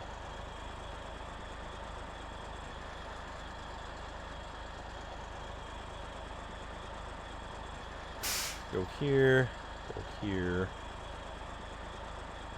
go here, over here, do this. Oh, wait a minute. Alright, it, for whatever reason, had logged me out of, like, basically everything. And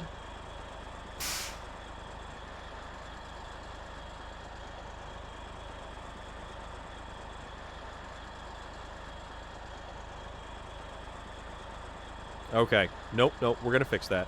So it logged me out of absolutely everything, which was like, why the hell did this happen? So,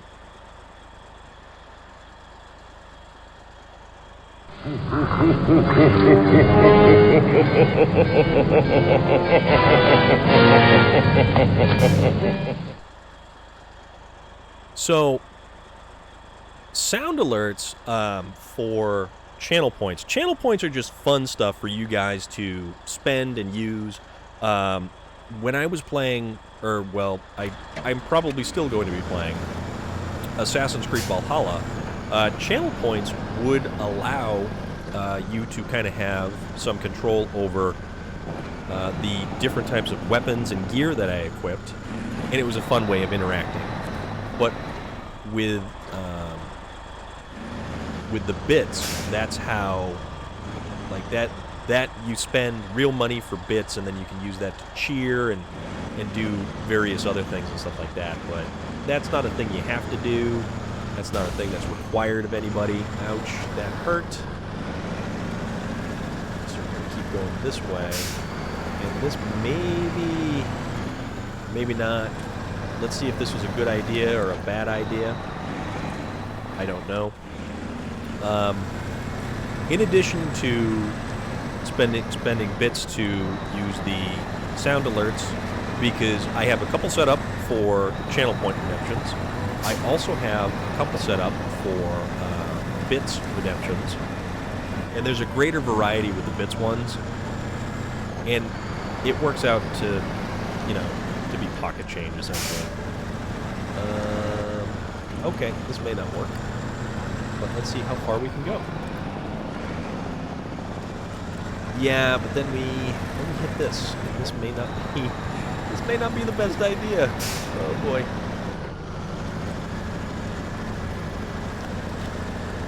And also, if you want to take it one step further than bits, I actually have a donation button that's directly below me. But that is neither required either. Oh wait. And there are no attachment points, so let's just kind of... Oh, you know what it is? We're stuck on that rock. That's a thing. I know, right? I may need something to haul myself out of here, because I totally boned myself. Totally boned myself. Okay, so, I can probably get over to here.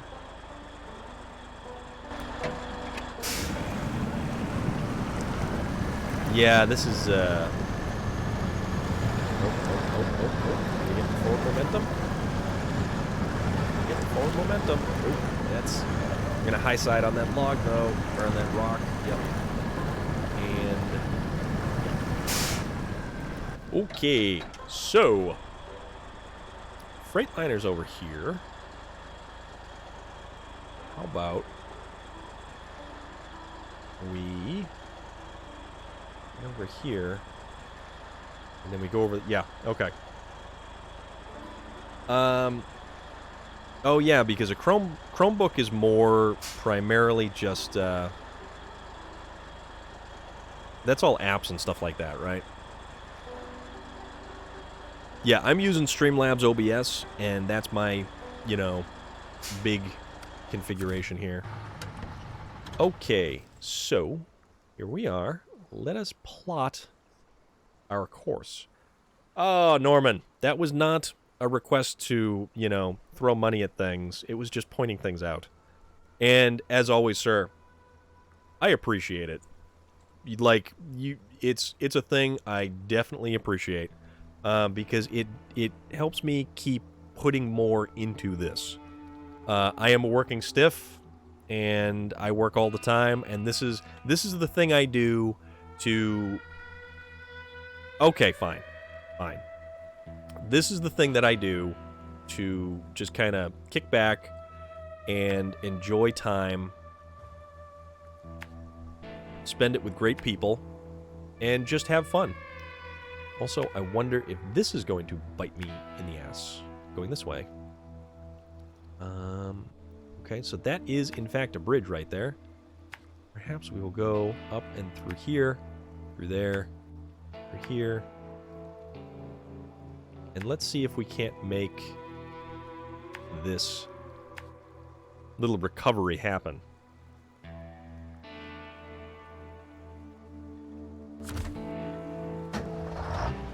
Alright. I think we can get across. I'm not 100% sure. How deep is this?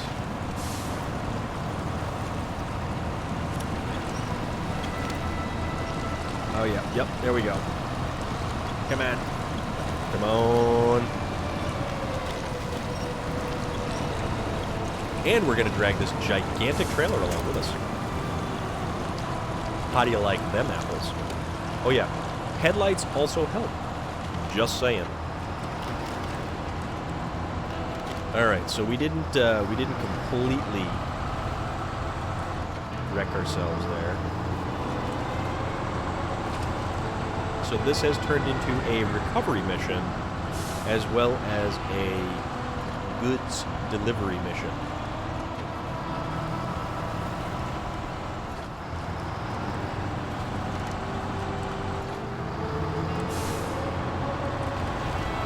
Kind of just, you know, driving down the beach here on the side of a river. That's a big river. Also, I wonder if I'm going to get stuck because of the trailer. It's entirely possible as well.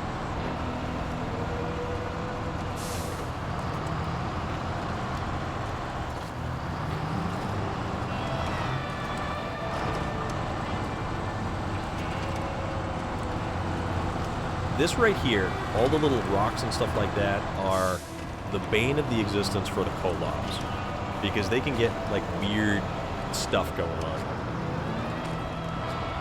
I've intentionally not watched the trailer for that loader, so I can... Oh, there's my bridge. Oh, crap. I've intentionally not watched the trailer for that, because I really kind of want to just, like... I want to see what happens with it. Okay, how about we shift into a low gear, and,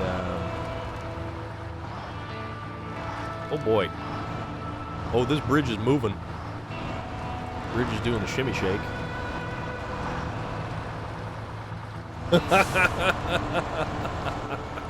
All right. Hey, we made that happen.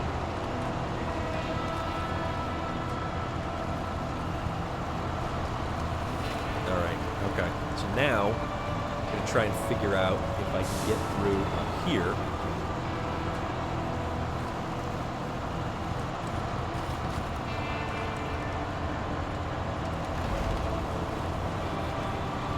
Still have the room to swing the trailer.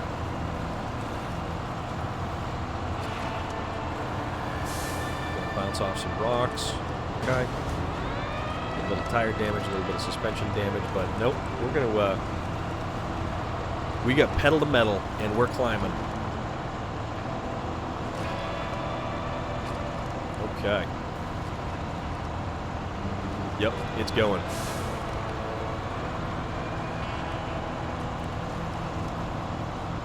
So, we are up here, and I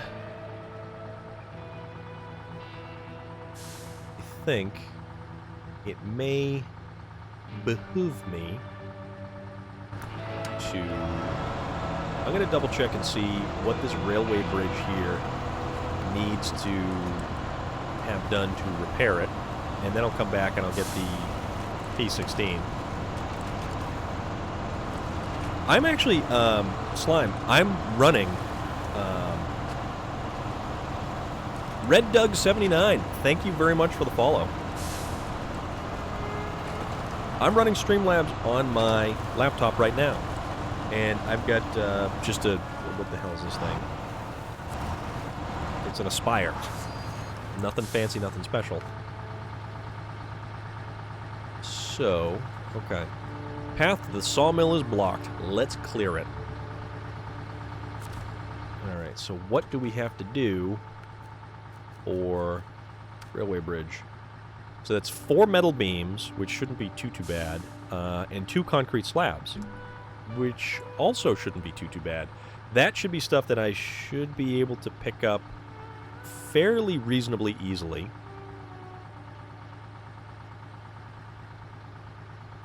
Also, I totally should have gone, you know what? I'm an idiot. I should have gone around that way. I am the idiot. But that's fine. We'll make this work. We will make this work. And you know what? We're going to detach the trailer. And hopefully we don't dump this thing. Because this is the rescue mission. So we're going to need a rescue mission for the rescue mission.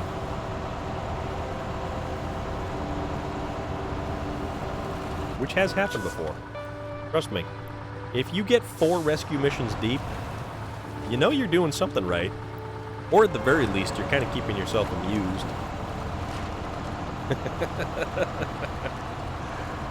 Yeah. I'm stacking problems on top of problems. And,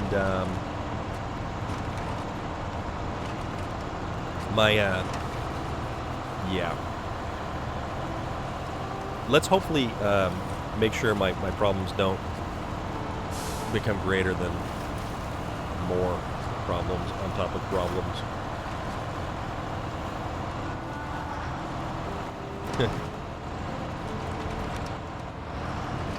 Oh, trust me. This game, there is a plethora of bad ideas that can be kind of engaged in. Alright, so how do we go down here? Because this looks like a path that we can sort of traverse.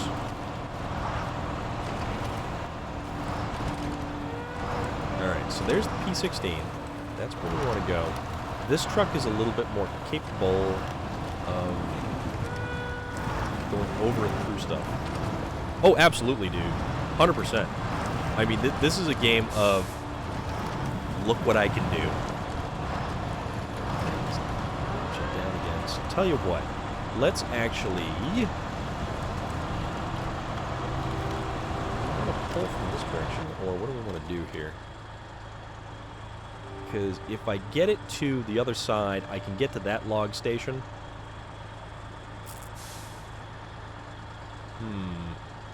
Or I can try to pull it around and then get back across, because I should be able to make it back if I do.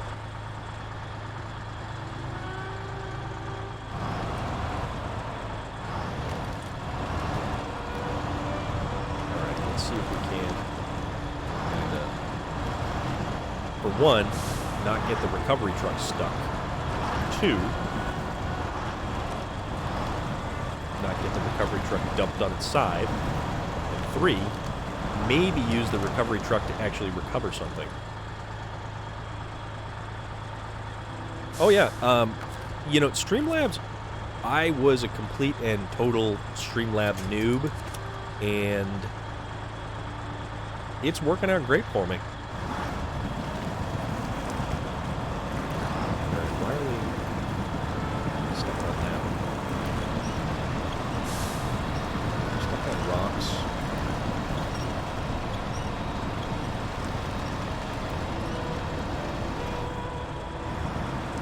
Yeah. Here we go.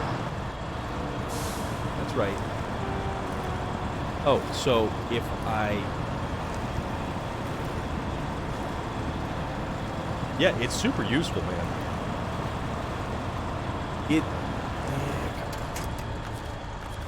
I really like Streamlabs, and it's...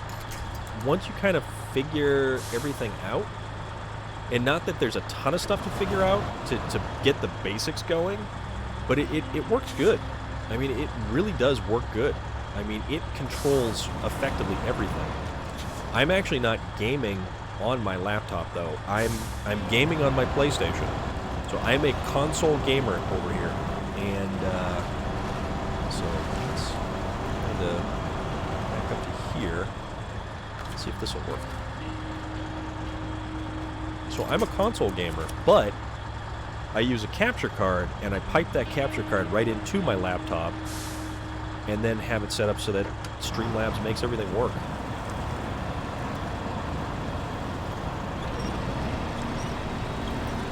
Is this thing not going to pop itself loose?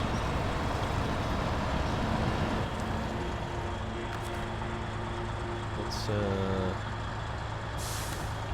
shrugs. Burns. Oh yeah, because I'm stuck on this colossal rock right here.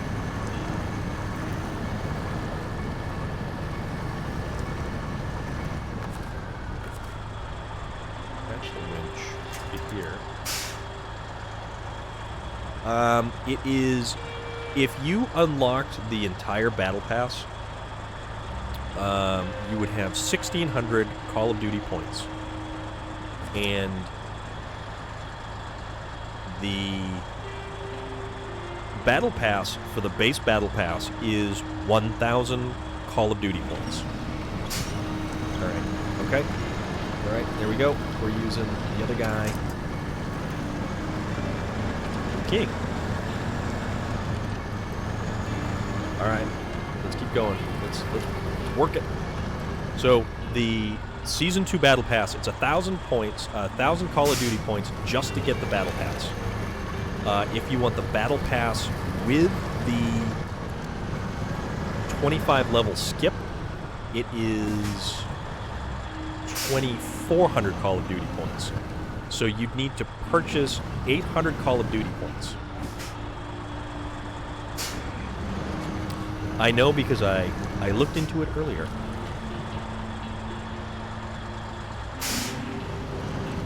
Alright, coming out.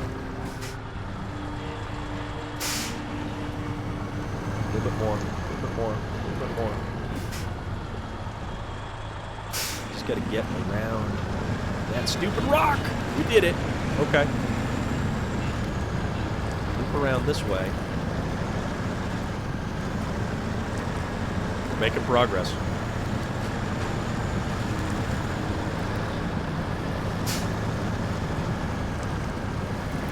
Let's just not,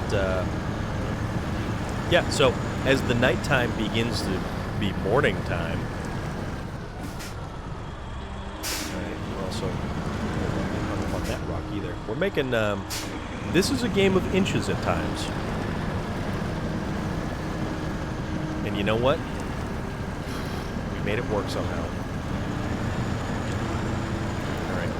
Steer left, please. I know you don't like to steer with the front axle because you don't have four-wheel drive. And you just plow the front end through things. Okay. Alright. So, if we get this guy back to the lumber mill, we're doing things. We're making progress.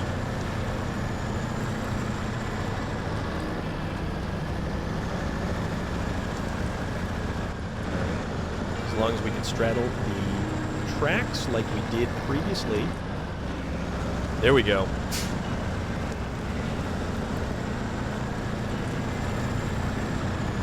Riding season will soon be upon us, that's for sure. I can't wait to take my car back out again. I mean, I like my 4x4, don't get me wrong.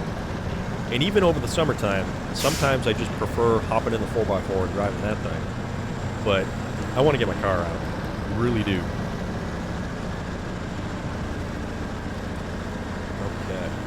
So, we're down to half a tank of fuel, which, surprisingly enough, we're not down more. Alright, let's see if we can't make it over here. So, we gotta go through here, there, and log station.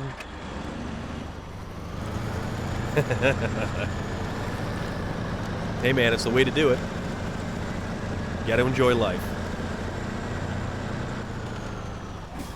Don't hit the tree stumps because they are like landmines. If there's one thing that can take a big, burly truck and just stop it dead in its tracks, it's those stupid tree stumps.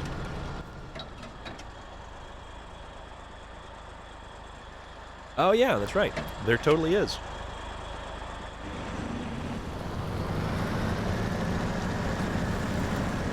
Yeah, I haven't played nearly enough of this map to really get a grasp upon the... Oh, no. Please don't do that.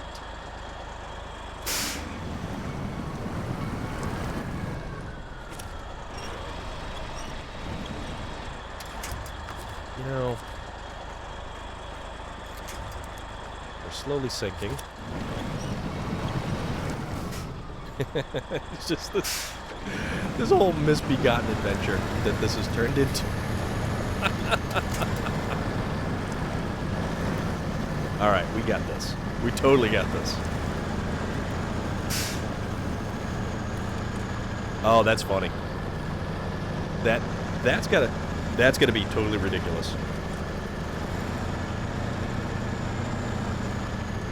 I didn't do nearly enough on the Yukon maps. Like, I should realistically go back and probably do more on the Yukon maps, but I mean, this is fun. I'm having legitimately a good time. So the C8 is such an awesome car, and I have a thing for lifted cars with four-wheel drive, or a car body on like a K5 Blazer chassis. Love that stuff. Like an older Corvette, or like an old full-frame car, like a Cutlass or a Malibu or something, like a big '70s, piece of metal. Okay, party people, we're gonna pick up some lumber.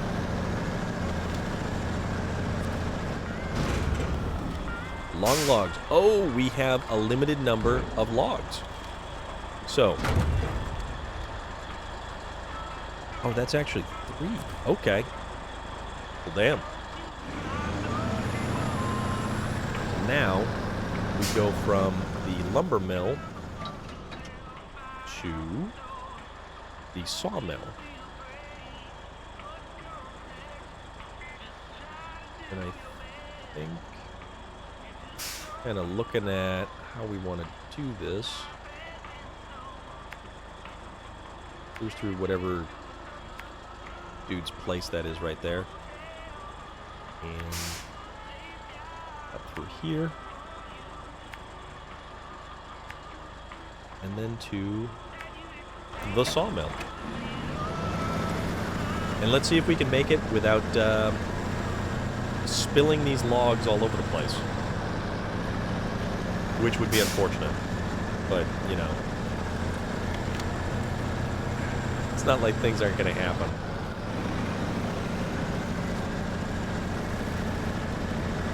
But this is the quintessential logging truck doing logging things. Oh, those are bricks. All the bricks. That's right. I'm going to show this forest who's boss with my, ocean liner horn.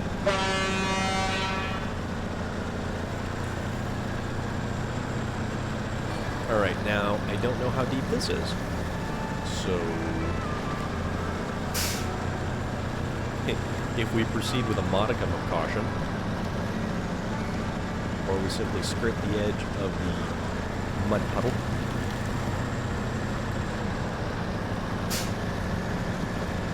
Puddle of mud, there's a band. Okay. We're making things happen.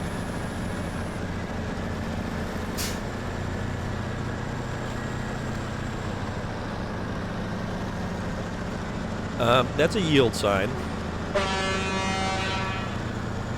I snub my nose at it because there is no other traffic around here at all anywhere.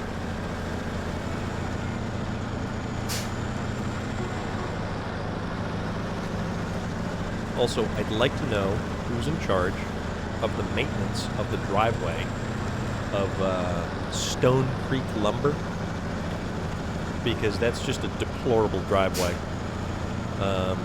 You guys should be ashamed of yourselves. Not good. Good. You over here at Stone Creek Lumber. Okay, open storehouse. So, let's see. Unload long logs. And then we take long log and we craft. Oh, okay. So one turns into 4 wooden planks. Holy crap. Okay, I gotcha. So we just need that.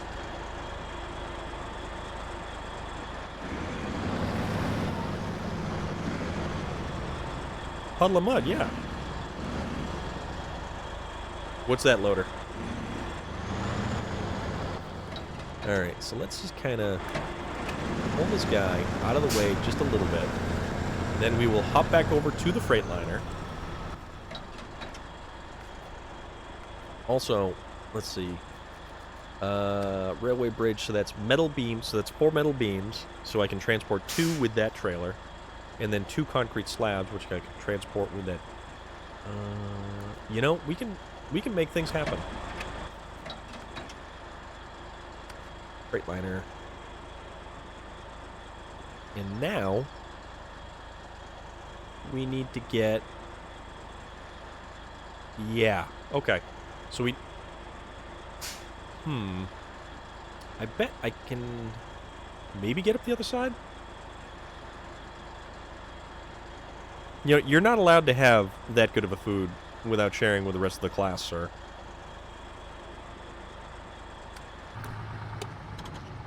Okay. So, Freightliner, who is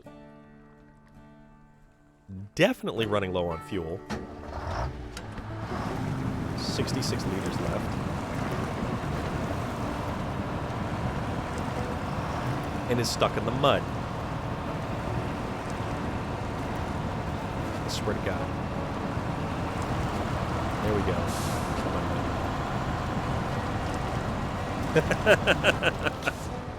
No, you just got to push it harder into the USB slot.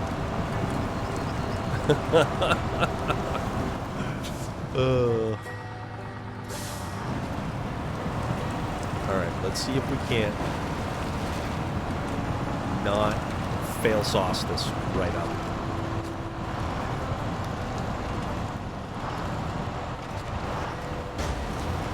Ouch.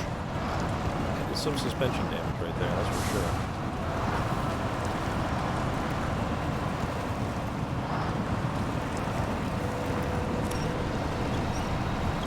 Alright. Pull, pull, pull. Winch, winch, winch.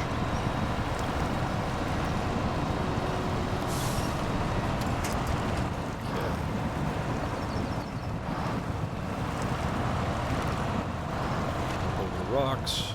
Hopefully this incline does not pitch us. We take it slowly.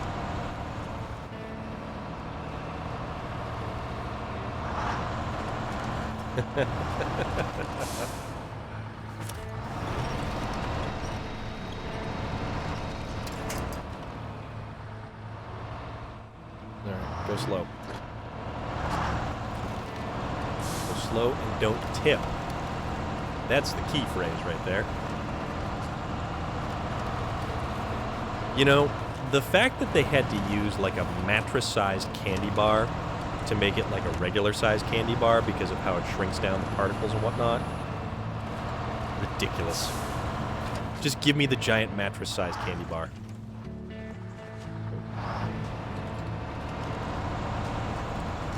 Alright. We have 45 liters of fuel left. We are not going to make it to the trailer, across, and then back down again. So, what we're going to do...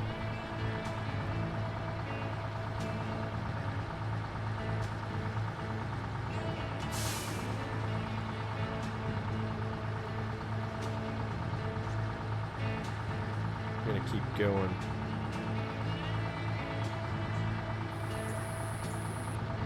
After I double check things here.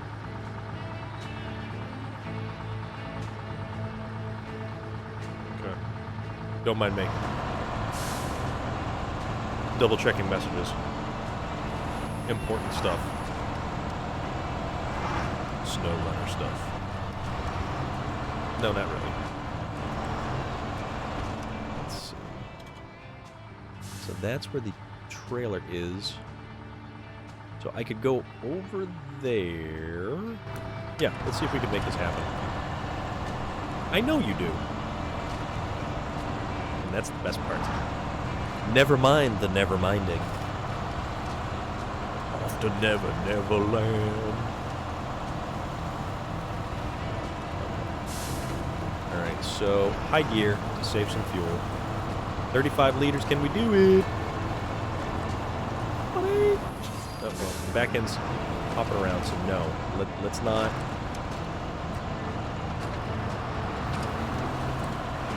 Our mountain goat is mountain goating.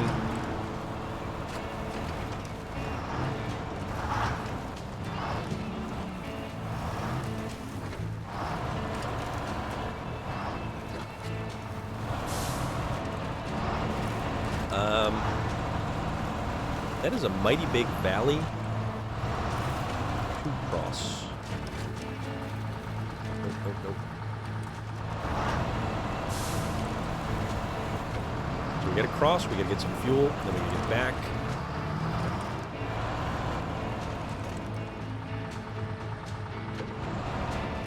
How about we just pop it down and do a lower gear so as not to rapidly descend at an uncontrollable pace. Like that.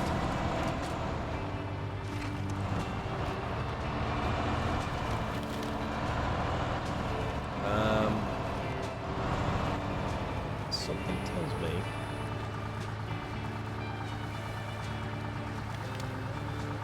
Can we do it? Ooh. We did it. We didn't go ass over tea kettle. All right. Yep.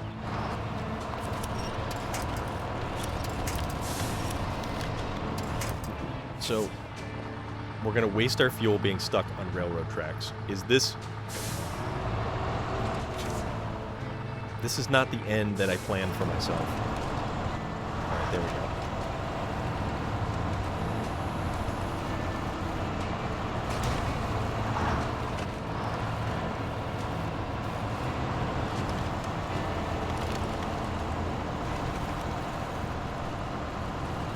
Alright, up. Oh crap, we're gonna go around. 16 liters of fuel.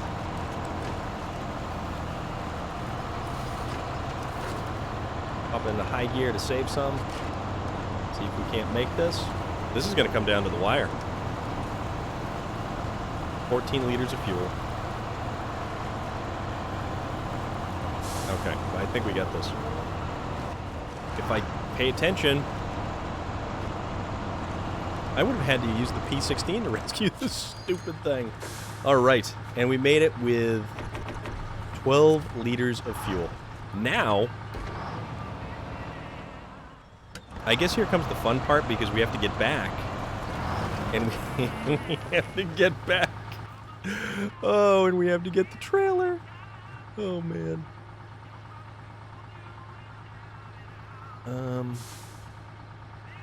Everything about this is not good.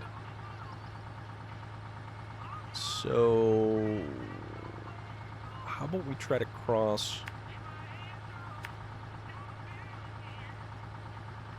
here, maybe? Yeah, let's try to cross there.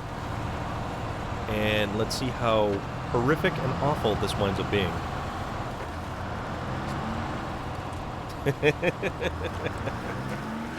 Oh, God. Alright, so we are here. Let's kick it down and not go in so damn hot.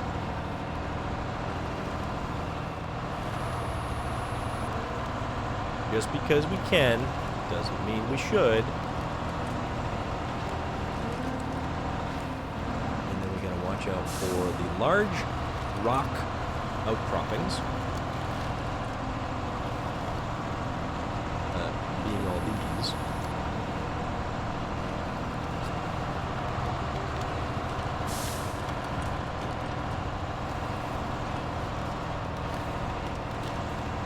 And then we need to try to ascend the opposite side. But currently, distractions are not the best of things right now.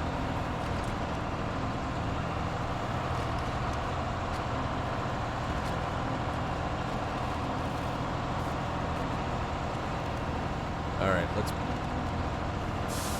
make it up here. Pop it up gear.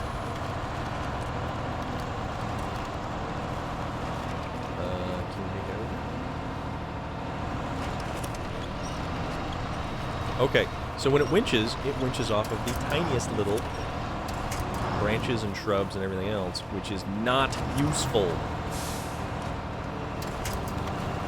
Okay, keep going.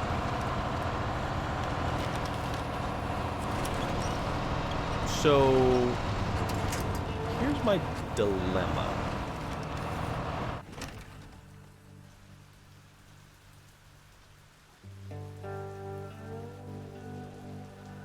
That would be a dilemma. Yeah, so about that.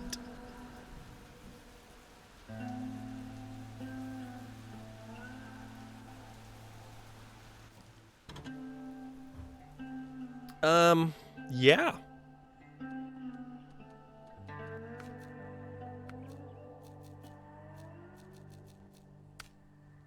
Maybe we should fix this railway bridge. Yeah, exactly.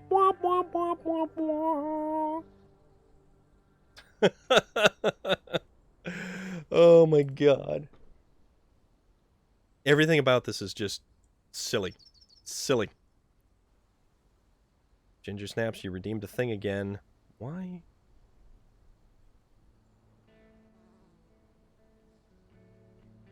Why is this not doing the thing? Hold on. Hold, please.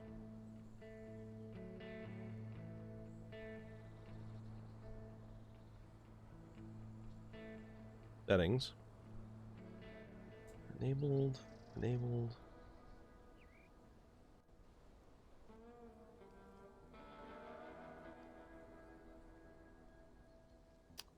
I don't know what's going on there.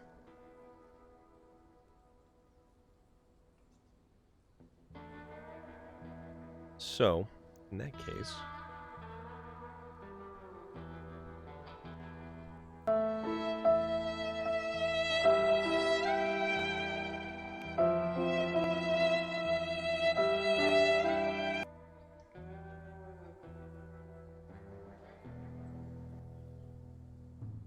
Okay, so Sound Alerts is not playing nice, and I want to find out why, because...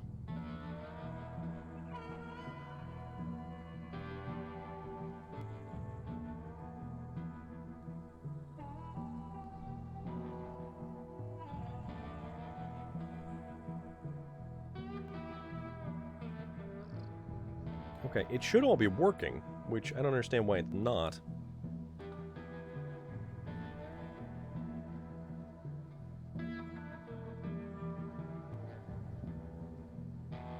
Sounds.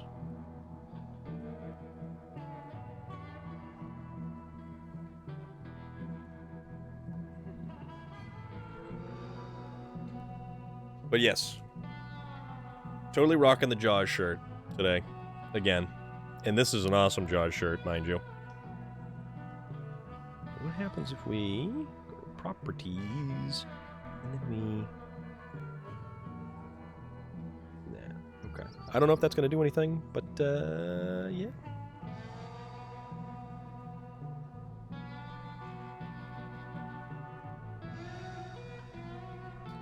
Alright, let's see if it actually does it through here.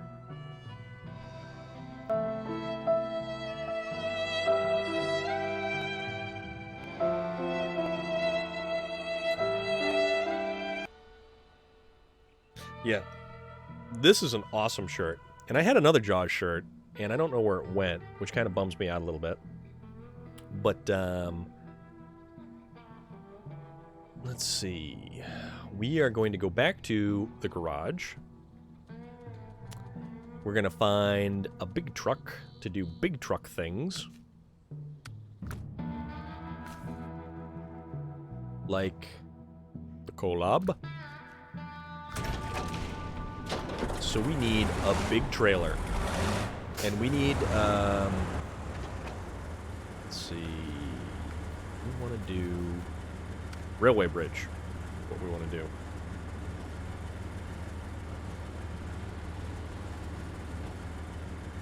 Which one? Oh, Jaws, yeah. Well, Jaws, that's local. That's Cape Cod, man. Yeah, I know, dude. Like, I don't know what's up with that. It's not like I lent my t-shirt to anybody either. My damn t-shirt. I'm going to wear my damn t-shirt. So we need 4 metal beams, which means we need 8. 8 cargo slots. That's a lot of cargo slots. And I know just where to get those 8 metal beams. We need the super heavy semi-trailer. That's what we're going to use. This is maybe going to hurt us or help us, but change suspension mode is... Yep, active suspension. There we go. I really like this color scheme because it's something a little bit different, and it's not the stereotypical camo. But I will say... Okay, now because you make me mention... or you make me think of it, my favorite color scheme is probably on the Dairy Longhorn 3145. And that's going to be... And I really wish the Longhorn 3194, excuse me, was more of a viable truck.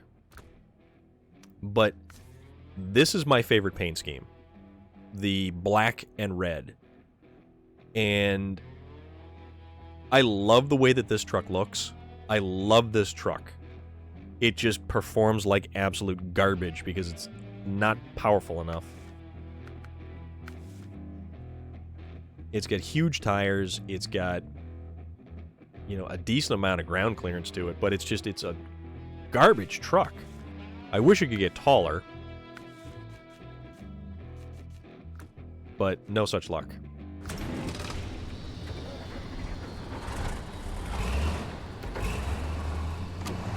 It sounds pretty cool, too. And it's got always-on, all-wheel drive, and diff lock. It's a pretty cool truck, but, yeah, there is a lot of stuff that did kind of hit, but, exactly. If you're not fully aware of the thing happening, how would you know? Okay, so... Collab. Fire it up, and away we go. Also, this trailer is obnoxiously oversized.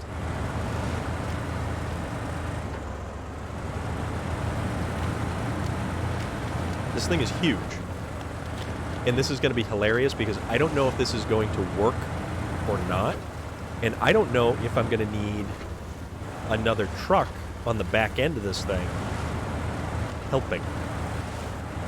Also, this garbage area right here, where it shows you're supposed to go through on the left, Don't go throwing left.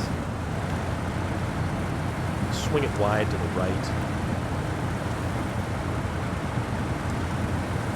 Because it's absolutely trash trying to get through the mud on that side.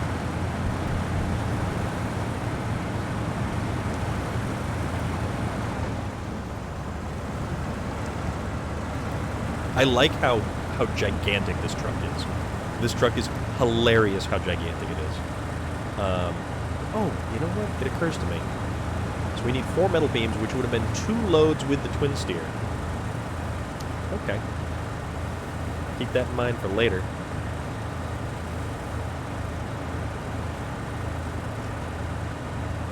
This truck is also obnoxiously slow.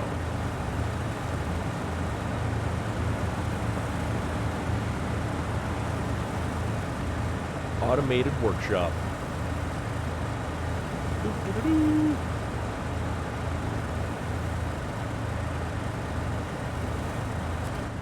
Okay. Storehouse. Ah, you're a jerk. Okay, so it turns out we need to hook up something to that generator to simply be able to withdraw the stuff that we have crafted from that thing. So we want to do something with fuel.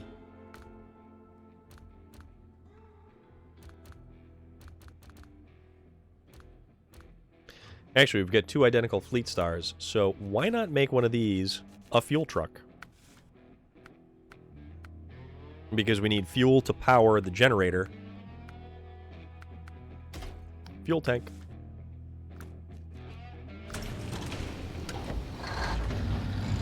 Okay. Alright, now we're in business. Kind of. Man, I haven't driven one of these things in a long while.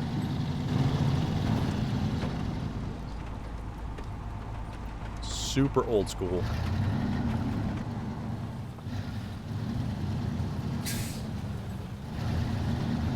So, the thing about it is, that crafting station is powered by a generator. And the only way to make a generator work is by hooking it to a trailer to turn it on. But once you hook it to a trailer to turn it on, it stays running. Or, you know, once you turn it on, it just stays running. So let's see if we can't maybe make our way across here.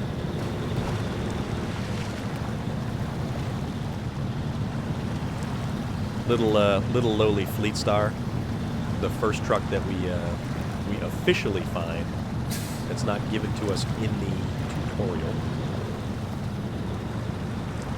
So we're gonna hook this truck up to the generator, and this will be our kind of. We'll just leave it there, basically, as long as it doesn't fall over. It'll be okay.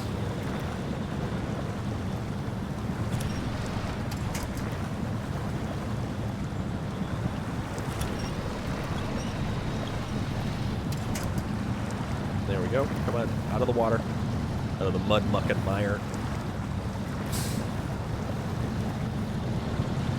That's right, buddy. You got it. Alright. So now, hook up to the generator.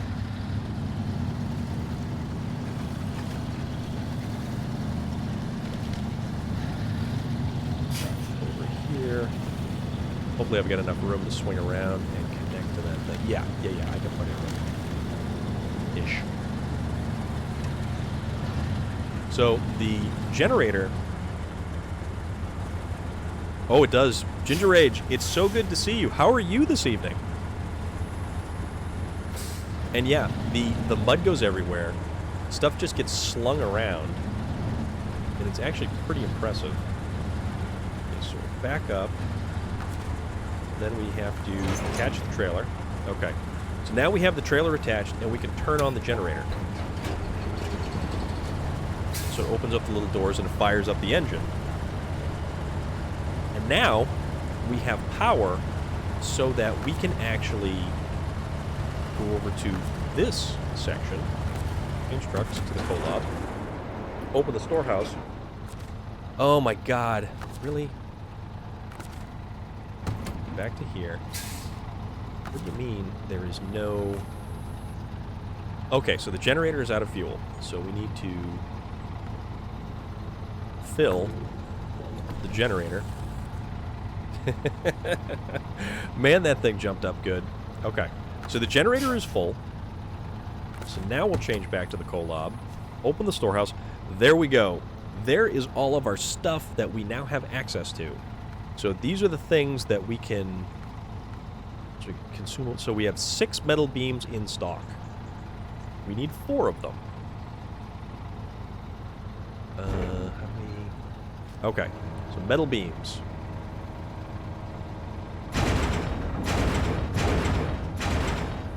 Okay, the trailer is now filled with metal beams.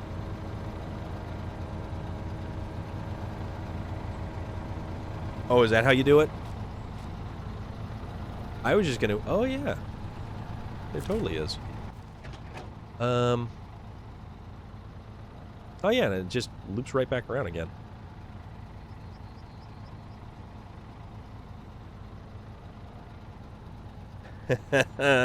What kind of ramen did you create, Ginger Snaps? Yeah, Loader, there's all kinds of different stuff that you can actually craft at the location here. So you get cement, concrete blocks, and we need... we are going to need 2 concrete slabs, which... I mean, I guess we can craft 2 of them right now. But, for the moment, we need to get these. Ooh. I have roast beef ramen, and I may make several bricks of it. Which, I mean, potentially.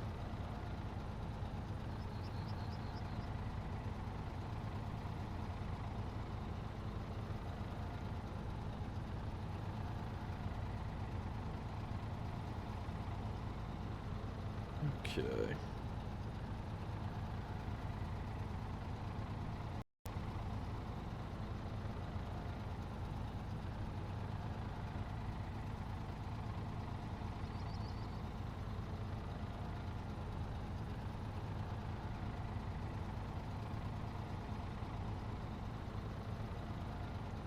All right, there we go. Oh, that's totally okay, Relic. That is totally okay. Loader, I would binge eat all the damn time. I'm just like, meh. Okay, so reverse. 4-wheel drive, differential lock. Let's see if we can't make some magic happen. Because I probably should put this in a better position before...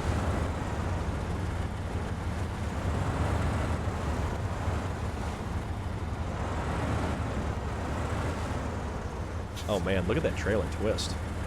Oh yeah.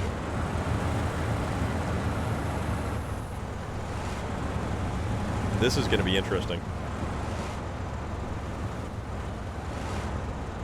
How is, oops. Oh, apparently, maybe, might not have been the best idea. I should have turned around before. And there's a tree directly behind me. Oh, I just wasn't down. Okay, now I see. So I'm going to swing it around this way. And then I'm going to start to swing it around. I'm a goddamn pro at this crap. Look at me. Look at me. Aw, yeah. I'm going to even turn my headlights on right now. And this giant monstrosity is going to pull some of the heaviest cargo we have here. Swing to the left so we don't get bogged down in the mud, muck, and mire. But yes, Ginger Snaps. That ramen sounds fantastic. Ginger Rage, it is super unfortunate that you are tired again. I am also tired again. but I'm playing awesome video games, and it's a hoot. Now, all I have to do is get this to the actual roadway, and then I can make this over to that railway repair, which, I mean, hell, I'm almost back to dry land again, so I'll take that as a win.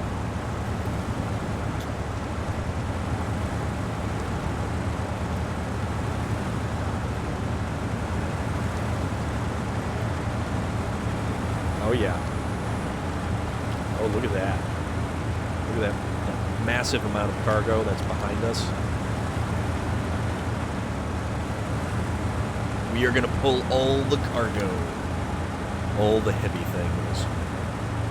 And then I will just need to bring another truck over here, which doesn't need to actually have as big of a trailer.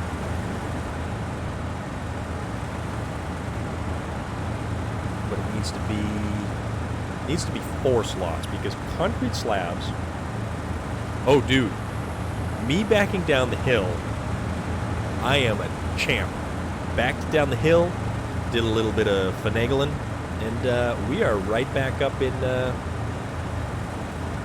action. Yeah, so I managed to back it down, pull forward a little bit. It wouldn't pull it up the incline as much as I had wanted, so I just decided to commit and just jam it down the hill, do a couple little S-turns, and right back at it. And here we are. Can we get it in high gear?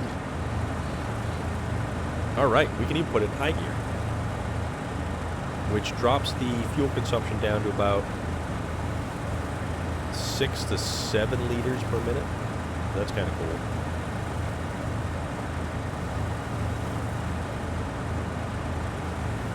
This is awesome. This is a total hoot. Actually, what we can do too is zip on all the way back, like we're driving from the back axle over here. Nope, nope. Although it's kind of funnier trying to drive from back here.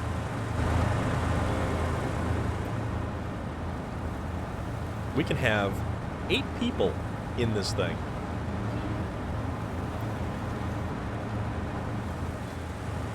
But no, we are one lonely individual driving a truck through the rapture. Everyone is gone. They've all been raised up. Oh, you know, honestly, I think there needs to be a trailer that does have that capability, because this is an 8-slot trailer. This is a gargantuan trailer. It is obnoxious how big this thing is. And to realistically think that you can maneuver this thing anywhere other than mostly a straight line is laughable.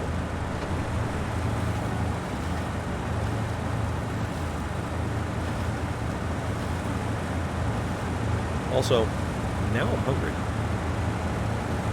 It's that whole ramen thing, I think.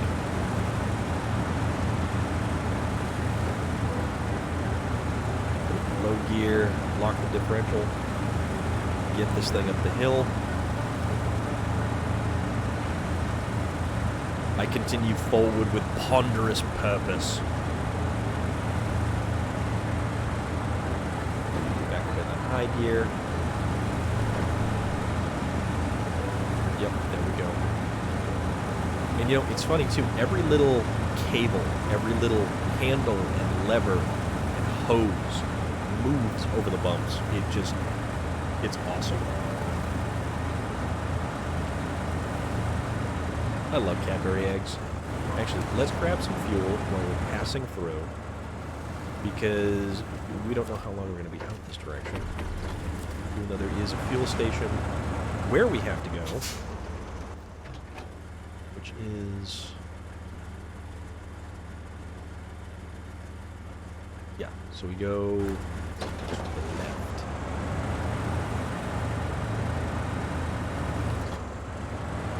It's kind of funny, too, because this truck is actually not pulling down awful fuel mileage numbers.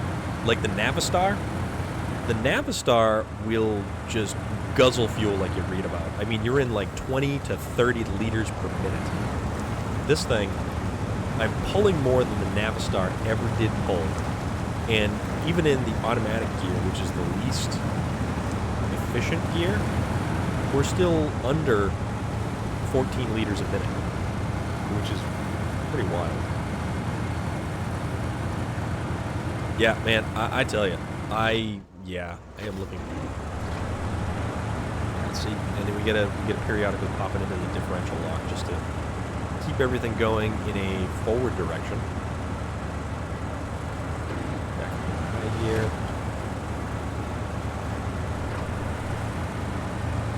And it's sort of funny too how sometimes you have to shift it into four-wheel drive on pavement to.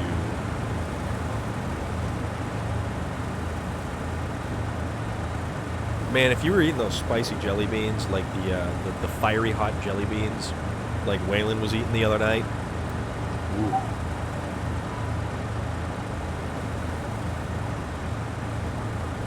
How his intestines haven't just unzipped his chest cavity and left him, no idea.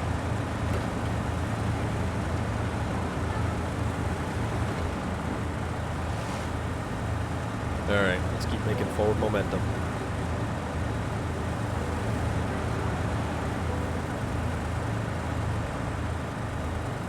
Puking all my imaginary diesel smoke into the stratosphere.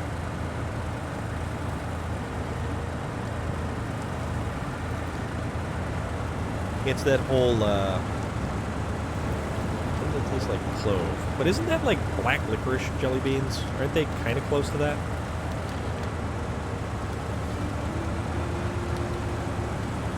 There is that whole slow and steady thing.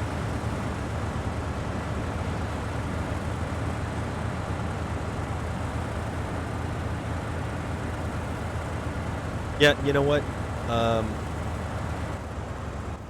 Not even remotely close would I eat something like that.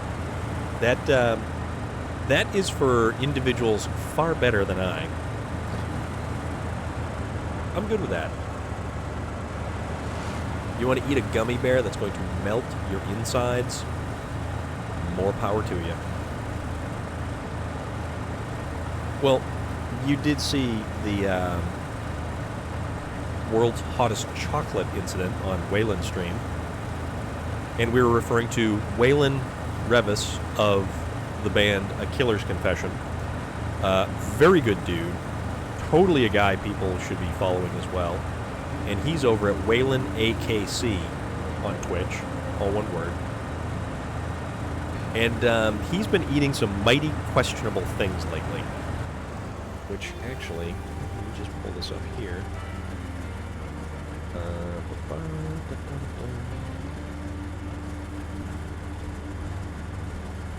Oh, thank you very much, Ginger Snaps. That is mighty appreciated.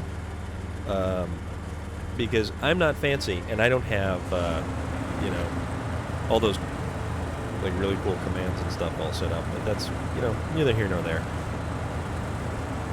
You are on it.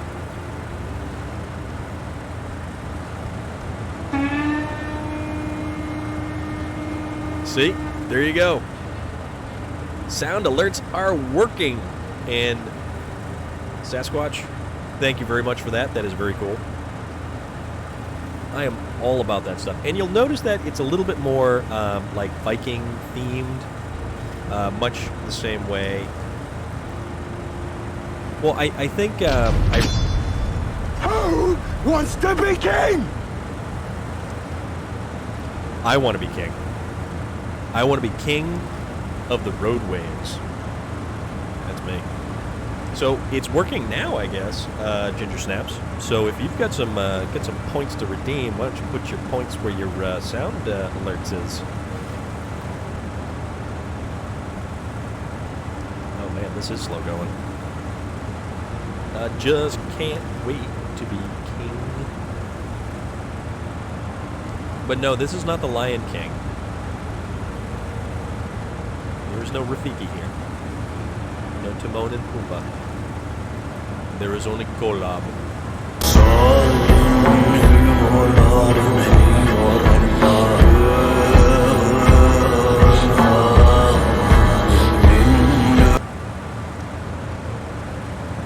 Yeah, I don't know what the distortion is.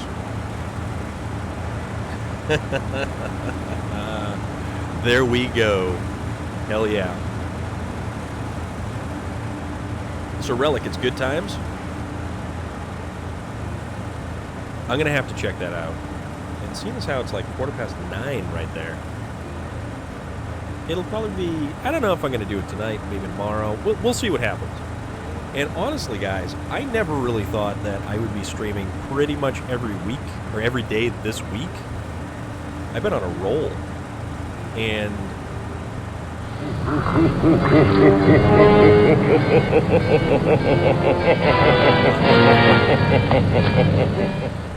I love that one. I love that one. Yeah, you know, it's funny because I was going to play just a little bit of SnowRunner or a game in between. Oh, I think we're stuck. Are we stuck? We're getting stuck. What did we get hung up on? So I needed a game. Oh, we must have high-sided the trailer. Okay, it just must have bottomed out a little bit. So I needed a game between Assassin's Creed Valhalla, which was my main game that I was playing, and I have streamed the entirety of Assassin's Creed Valhalla. And you can actually, if you have any interest, watch the episodes over on my YouTube channel, which I do have linked down below, down there somewhere. So there is a link over to my YouTube channel, which will have other various gaming clips and certain things. And when stuff goes live here, I bring it over to YouTube, and eventually it makes its way live over there. So any of the previous stuff that I've done typically winds up over there. Oh, we have this rocky bit that we got to worry about too now. We'll make it. We made it this far. We'll make it. So this game was supposed to be just kind of like a short interlude. Oh, that's true, because mobile does that thing. So yeah, SnowRunner was actually supposed to be a short interlude between Assassin's Creed Valhalla and Hellblade: Senua's Sacrifice. And that was supposed to be the next game up on... That was supposed to be the next game up on the list for... Oh, I should probably... Yeah, there we go.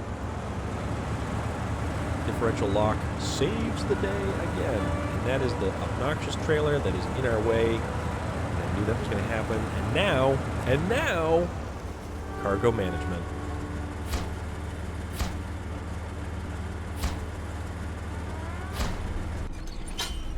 First stage complete.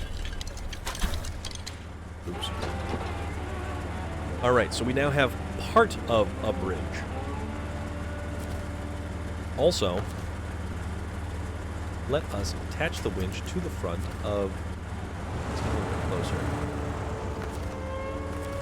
Attach a winch to the front of this guy down there. Do it right there. And now, let's see if we can't extricate this little fellow. Because we've got all the pulling power.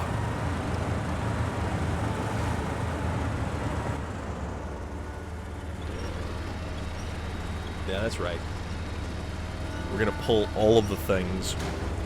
Oh, ah! Also, this is a size comparison between the two trucks, even though I didn't exactly mean for them to basically make out right now. Things happen. I mean... Okay, so...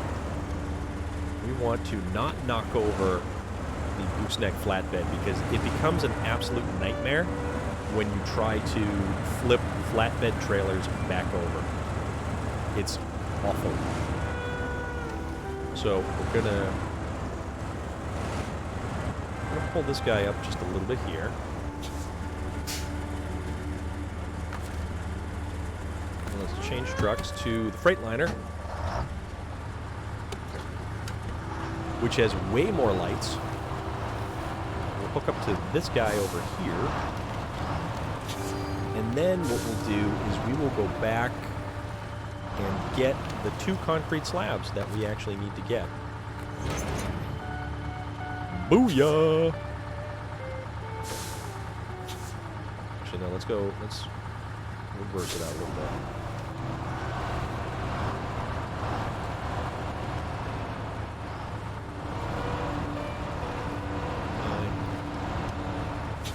So, forward. Alright. That should leave us enough room to get by with whatever it is that we go to get. So we get the Fleet Star. It's over there. Back to the warehouse, to the garage. So from the garage to the warehouse to grab the 2 concrete slabs. To garage. Truck storage. What do we want to use for the last little bit of what we're going to do here?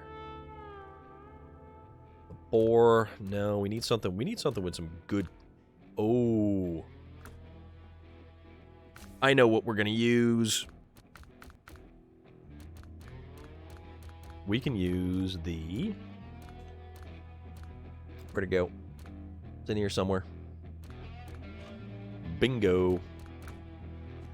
All right. Let's use the twin steer. This giant monstrosity of a vehicle. This will hold the 2 concrete slabs that we need to get. It also drives really, really funny because it is not like a semi. It does not have a trailer behind it. Also, Relic, I totally need you to tell me more about the outbreak mode because it sounds awesome.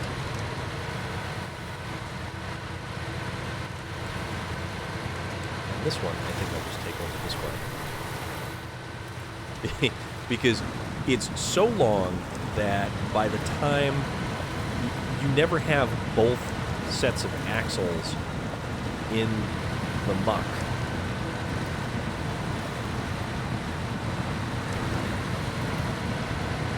Okay, fastest crossing through there ever.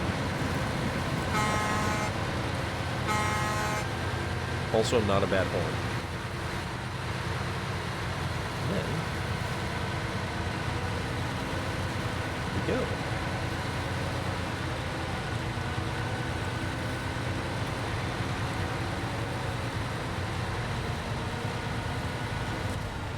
All right, there we are. So now we need to find our concrete blocks that we have 2 in stock. Okay, perfect. Okay.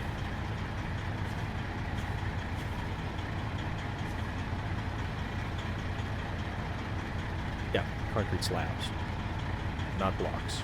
Wait a minute.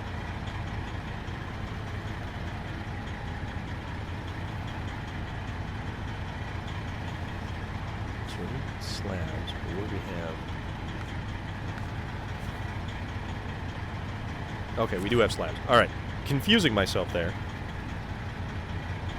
You know, you people in your Subnautica, what is up with that? I don't know. Subnautica's a pretty cool looking game. A mite bit of exploration going on there.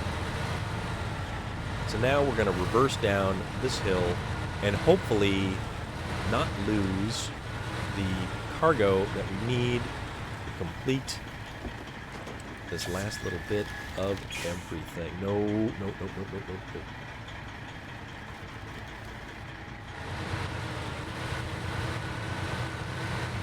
Alright, there we go. And then forward.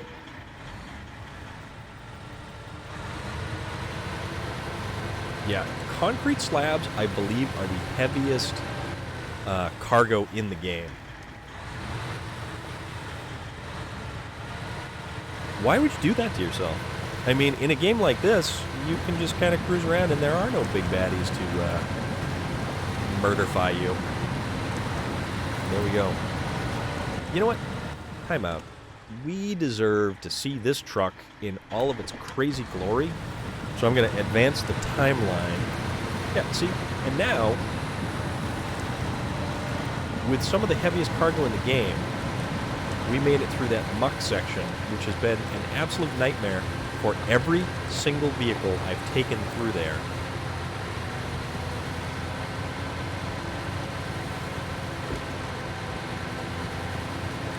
So these concrete slabs take up 2 cargo slots apiece. So this deck on the twin steer holds 4 individual slots of cargo. This truck is awesome.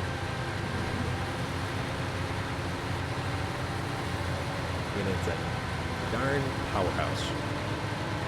Kick it up into high gear. It's also got a 360-liter fuel tank. Some fairly respectable fuel economy given the size of this behemoth.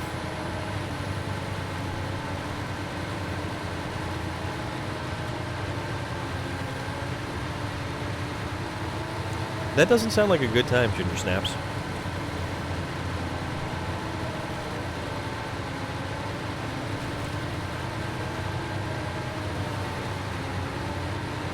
That does not sound like a good time at all. But you know what's a good time right now? The fact that I have 2 concrete slabs on the back of this truck headed towards a bridge that I am going to finish so that I can then cross the bridge to get to the other supplies that I need to get to finish another bridge.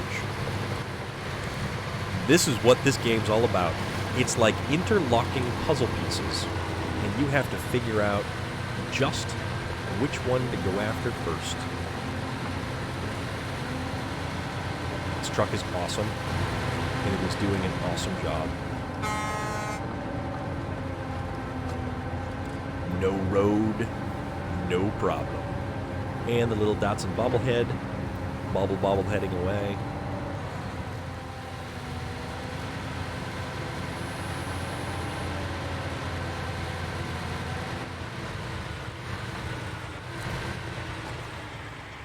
Whose chair what? My chair? My chair's awesome, dude. I don't want a gaming chair because I think it would not be nearly as comfortable as this awesome, very well-worn, comfy, like, I don't even think it's leather. I think it's like fake leather, or pleather, or something. Kind of like a low-back chair. But I've got these nice armrests that I can just kind of, you know, I can just kick back right here, and I'm good. I'm so good. If I ever got to choose the type of chair that I got, it would be like a big, high back, like one of those wingback chairs with 2 giant, like lion heads or something at the end of the armrests. You know, something ridiculous, over the top, and crazy.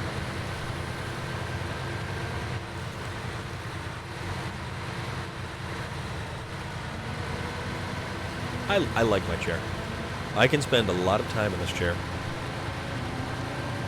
Sit back and, yeah, stream for hours, and it passes like minutes.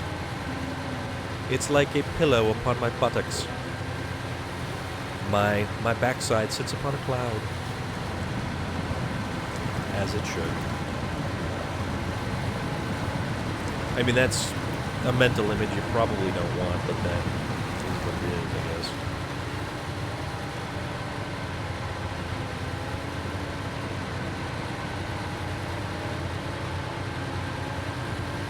And that would be kind of cool. Alright, so we continue straight ahead.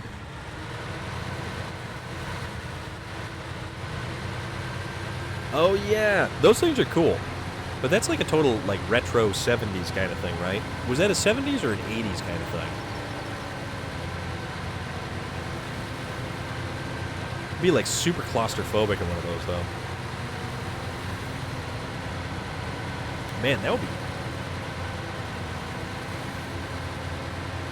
when Will Smith is taking his test, and then he's all like, nope, chair's not close enough, and then just drags the thing right over.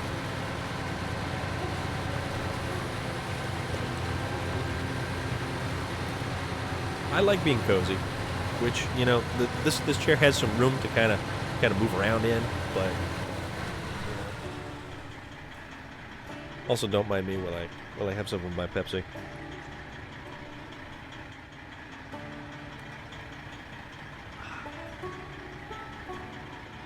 Wasn't their motto a choice of a new generation? Once upon a time, that is. I don't know what it is now. I mean, all right, let's make it through the mud.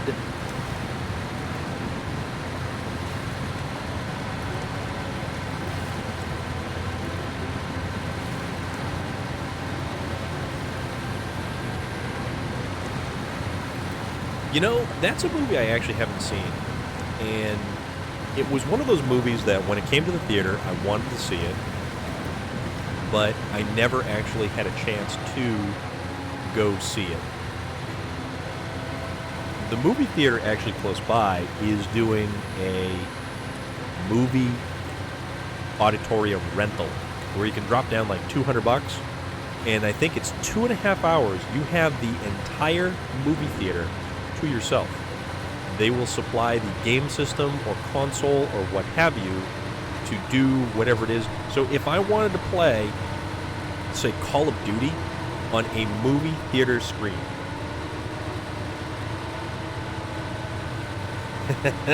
I want to do that too. So yeah, let me know how that thing goes, because I'm very curious. I hear the best off-road mods are the JBE mods. Also, Ginger Snaps, don't forget to update Call of Duty, because the weekend is approaching quite quickly, and we will all have to hop on Call of Duty very shortly. Exactly. You could do something like that. You could do whatever you want. So the JBE stuff is like, you know, honestly, the way that the JBE stuff is described, it's like how I feel about the Tega all the time. Oh, we absolutely need more watch parties. I completely agree with you. We've been slacking on the Supernatural watch party. But then again, certain people have been busy with work and other stuff, and I totally understand that. Okay, so we have reached the cargo drop-off spot. I'm going to hit the handbrake so it does not roll away. Now let us unload the 2 concrete slabs, and we finish building the bridge. Voodoo? You know what? I'm not sure. VT Outlaw?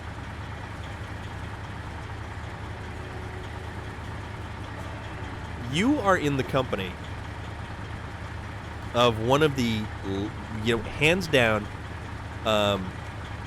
just supernatural fan. Ginger Snaps is all about Supernatural. Also, we just made $14,750 or digipoints or whatever the hell you want to call them.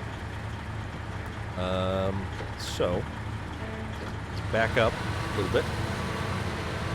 Little bit. We'll move the twin steer off to the side. The twin steer did really good. Oh, yeah.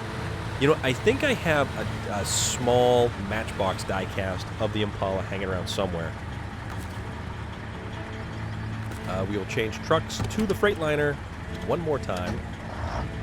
Hopefully, we don't bone ourselves again. But yeah, check it out. This is the Freightliner compared to the Kolob. And look at this tiny little... This is a 4-slot trailer right here. This is a 4-slot trailer next to an 8-slot trailer. I mean, this is ridiculous. This is so over the top. We do cool stuff. Sam D. Winchester. What?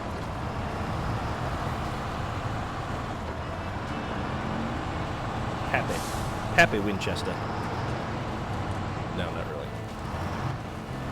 Castiel. Oh, that's right, the potholes. Look out for the potholes. Do not dump in the potholes, please.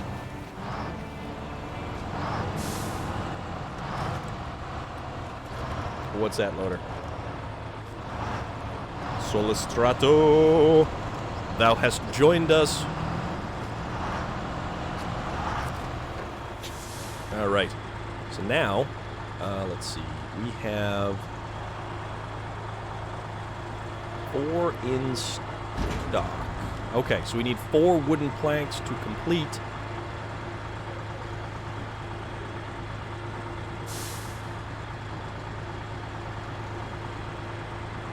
Okay. All right. That is all of the wooden planks that we need. Actually, let's select the thing. Wooden bridge. Now we need to get those wooden planks over to that bridge, which should be fairly okay to do. So let's do it.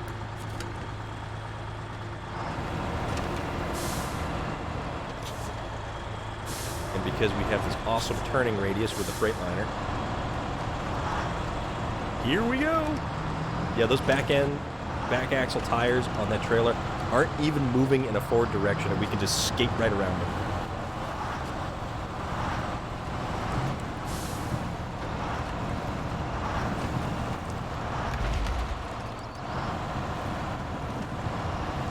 It's not all-wheel drive? How can that not be all-wheel drive? That's just nuts, man. Like, that defeats the entire purpose of an off-road game. So there's actually, Loader, you had mentioned which, that is a Russian truck. So the fact that it probably did haul missiles is very, very likely. And there are some other trucks, like the Dan, and one of the Azovs looked like a actual, like, missile hauling chassis type vehicle.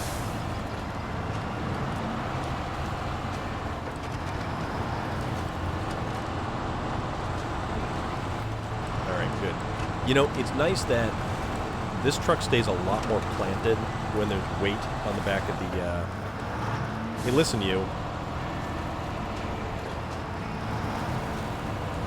Yeah, this truck stays a lot more planted when there's weight on the tongue of the trailer. Alright, let's go. I wish this thing had mud tires on it, though.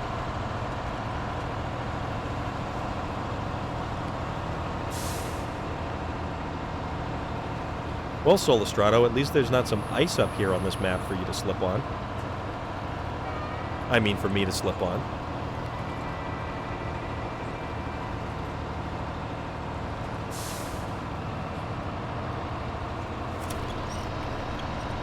We're going to winch ourselves out a little bit. Make some forward progress here.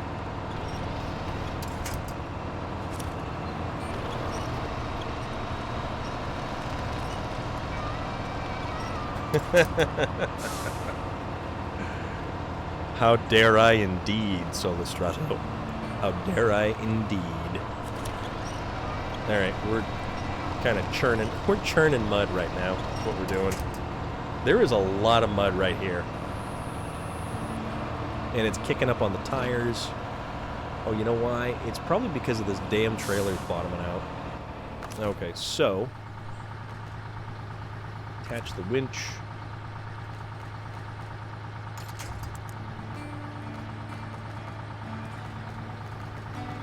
Down to this guy. And then kind of skate out of there a little bit better.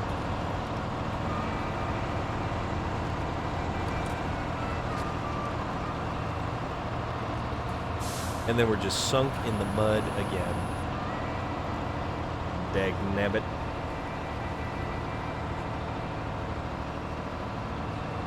And yeah, I mean, check it out. Like Ginger Age mentioned earlier, all of that mud getting kicked up off the tires and stuff.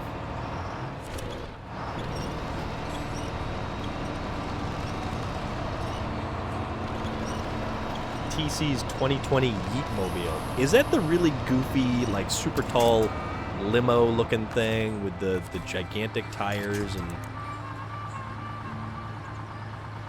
Wow. I believe Lad has thrown down the gauntlet. It certainly is a mud pit, sir. In the game.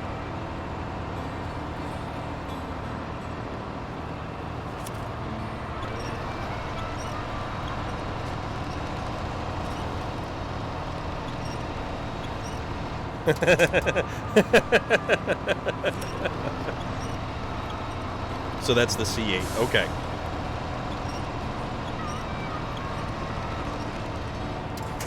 You know, I really wish someone would do the war rig from Fury Road. Like that would win the day in this game. Also considering I took the brightest color vehicle, the bright yellow Freightliner, and now I've spackled mud all over the side of it. Come on. Keep going.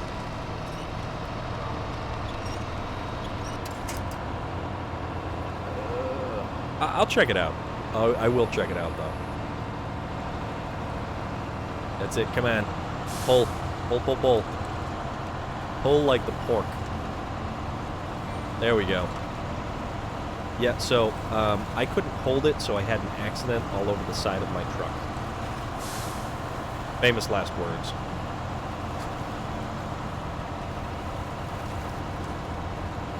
Nah, this isn't like a... this is too orange of a yellow. Bumblebee is like a yellow... Well, the 2010 Camaro Bumblebee is like yellow. But it's got a little bit of a metallic orange sheen to it in the movie.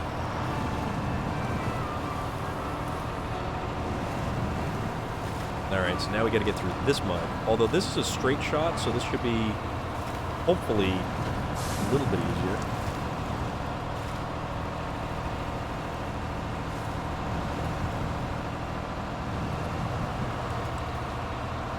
Scouts in this game, unfortunately, are like super useless. And it's a shame, too, because some of those trucks are actually pretty damn cool. I mean, I love the International Scout. The CK-1500. The H2, it's not bad.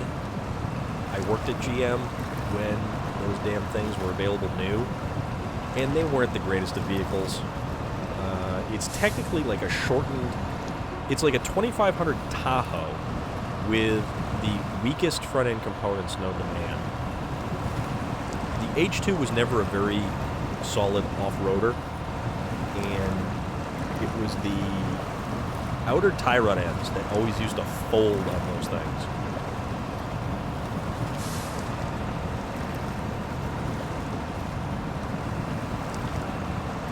We're making progress, though.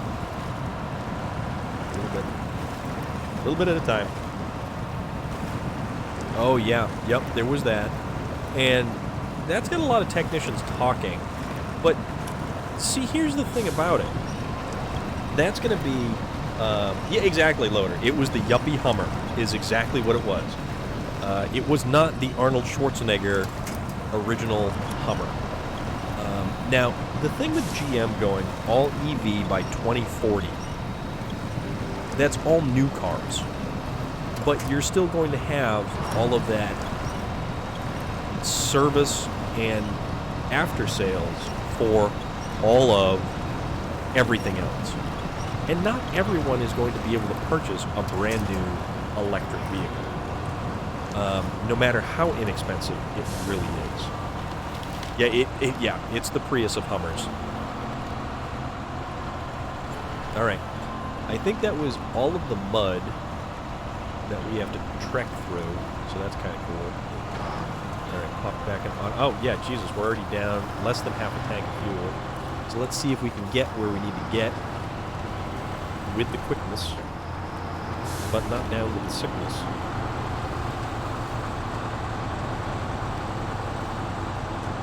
Alright. So I can see my house from here, but that doesn't mean I can dump off the load of lumber from here. Alright, let's not cook it in this hardcore corner here a little bit too fast. Coming up on it. So the only real unfortunate thing about the Hummer as well, on top of every other issue that the damn thing had, there was no interior space, and because the way that it was configured, you had those really short windows. It was very claustrophobic.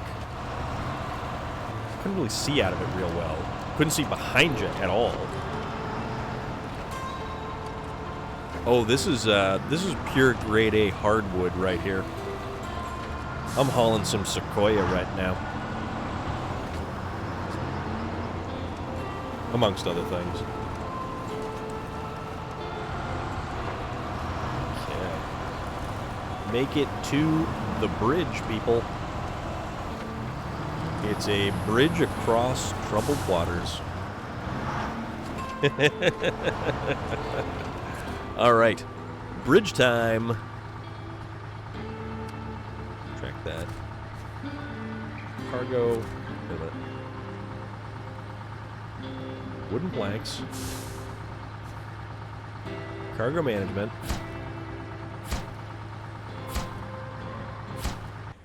Boom! There's a bridge. I built that. Oh, come on. After I spent all of that time, you're going to set me up with this rickety little... Oh, man. You know, I'm having a lot of fun. This is pretty cool. The lumber mill stuff is fun. This is a good time. I'm enjoying this. And that definitely is a shortcut across. That's another log station. That's the quarry. Quarry incidents. That's the warehouse. Saving the farmer's machinery. Brick framing, fuel storage. The aftermath of the hurricane. Cover what's lost. Okay. I'm feeling pretty good about this right now. No, this does not look like a safe bridge. This does not look like... It's just... I mean... I spent all of that time to get a ton of lumber for this rickety, you know, splinter-laden...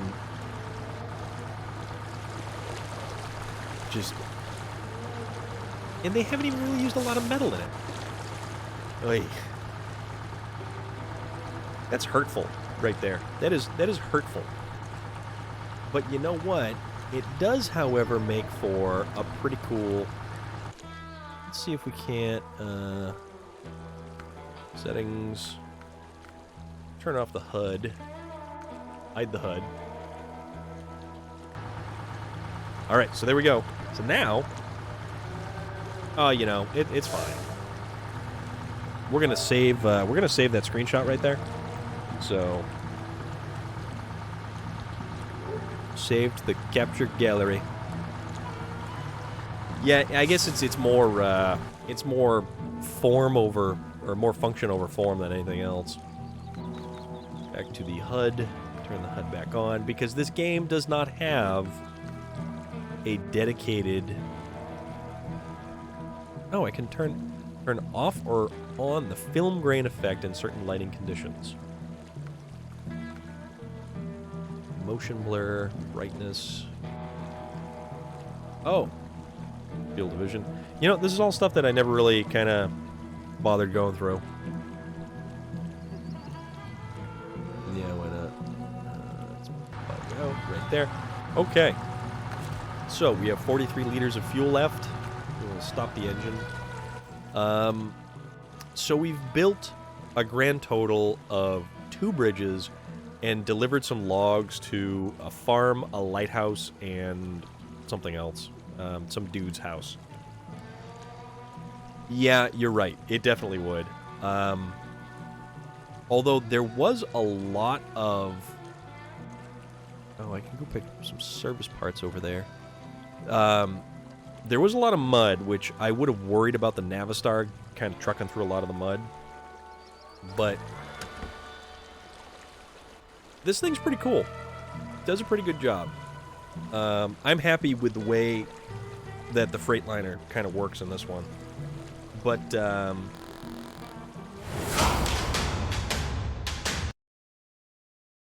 about that? How we bop over here?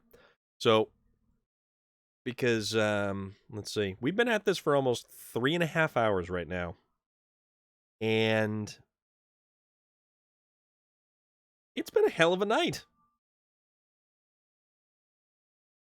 It is Storm Talk time right now. And I believe Norman Bates had nicknamed it Storm Talk or Storm Chat.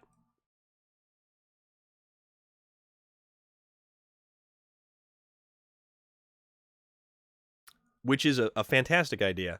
And I need to actually work on some kind of like fancy logo stuff. And I need to like plaster it somewhere. I'll put it right down, you know, right at the bottom of the screen. I'll put it there. Just Storm Talk, or I'll just have it kind of like scroll like a news ticker right across the bottom of the page. That would be kind of rad. Well, see, somebody's got to get fancy around here. We all can't be so wrapped up in Supernatural that we kind of ignore everything else. But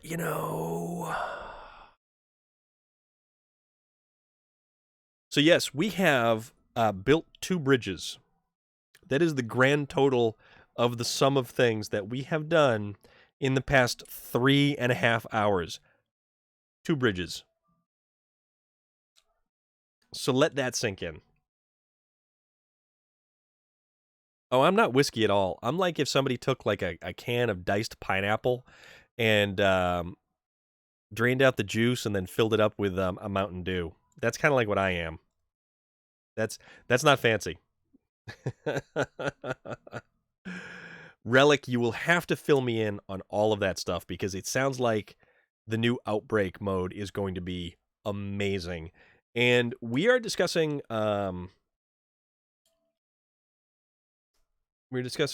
new Call of Duty Outbreak mode, which looks fantastic. But yeah, we've had a hell of a day. We've had a hell of a week, and we've been streaming SnowRunner all week so far. I am the Shirley Temple made with G Fuel, with probably like 5 or 10 extra sugar cubes thrown in on top for a garnish. You don't garnish drinks with sugar cubes, people. Don't ask me how I know.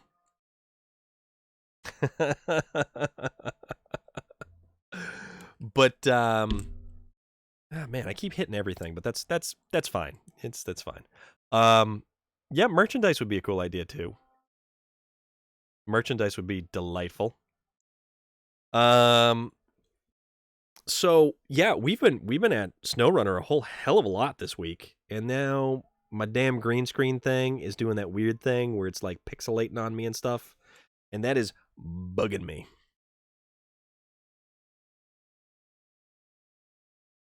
Oh, dude.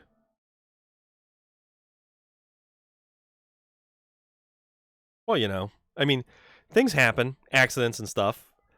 And let me tell you, I remember back in grade school when we made what the hell was it? It was igloos out of sugar cubes and vanilla frosting. So what happened was I remember this vividly, okay? I ended up eating probably more sugar cubes than I should have and more vanilla frosting than I realistically should have. So that was also a thing. That's kind of... Oops. Hold on. I'm trying to adjust things here. There we go. Is that better? I don't know. It's kind of annoying.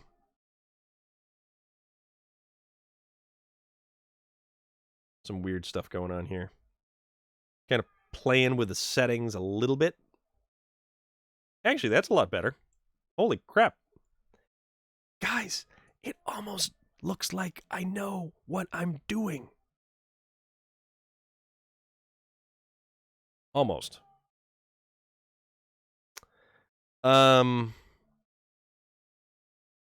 Potentially.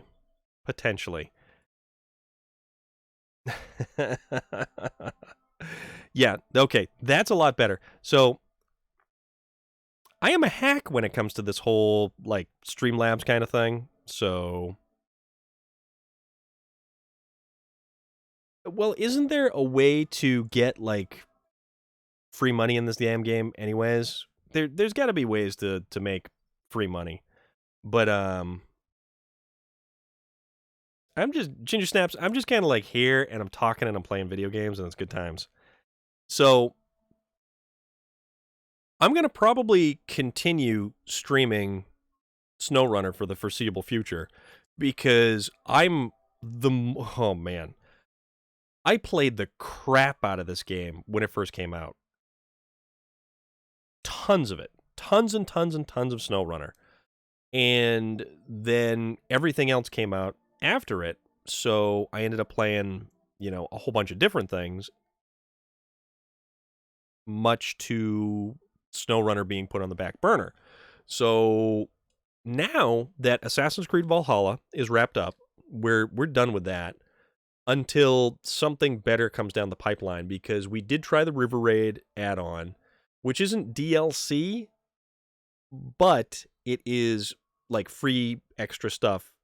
And it's really, the River Raid stuff is solely so that you would use a boat and your Yums Vikings, and that was it. It gets very boring very quick, because if you've played everything else in Assassin's Creed Valhalla, like I have, I've done 160 hours plus, I streamed the whole damn game. It's all on the YouTube series over on the YouTube link that's down below there. So if you watch any of that, actually it's kind of interesting too, because that will actually have the evolution of my channel really kind of getting up and running and going. Because originally I had been streaming directly from the PlayStation, because the PlayStation allows you to stream directly to Twitch. But when we do that, we don't get all of this cool stuff that is around me that I can, do that one more time. Yeah, so it doesn't do that. So, I've got Assassin's Creed Valhalla screenshots that I've taken rolling by in the background and stuff. And the microphone that I would be using would plug right into the bottom of this guy right here. So it's nothing fancy, nothing special. They were magical jazz hands. It also sounds like maracas when I kind of do that, because I've got all of this going on. So, I mean, it's a thing. But yeah, we have such a good time with Assassin's Creed Valhalla. I love the game. Don't get me wrong. I love Assassin's Creed Valhalla. Everything about the game is fantastic. The whole historical fiction portion of it is awesome. But there's a lot of stuff now. It's basically just like janitorial cleanup is what is at the end of it. I could go back and I could do all the little tiny side stuff, and I could do all the little tiny extraneous missions and just clean up the map, but I don't want to, because that would get kind of boring after a while, and that is one thing that I don't want, is for the game to become boring, because the game is way too good to drag it all out and make it boring. So the idea was to play, like I had mentioned earlier, Hellblade: Senua's Sacrifice, which is a game that came out in 2017. and wound up getting quite a few awards, and it was good. It was really, really good. So that is definitely on schedule to be played. So that we will definitely end up playing. But in the meantime, I just kind of decided on Monday I'm going to throw in SnowRunner because we haven't played SnowRunner in a while, and I was just kind of bum about with SnowRunner. And here it is. It's Thursday night. We've been at this for over 3.5 hours today. I work a 9-10 hour damn day, and then I get home and I plunk down 3.5 hours on this. No problem. No problem.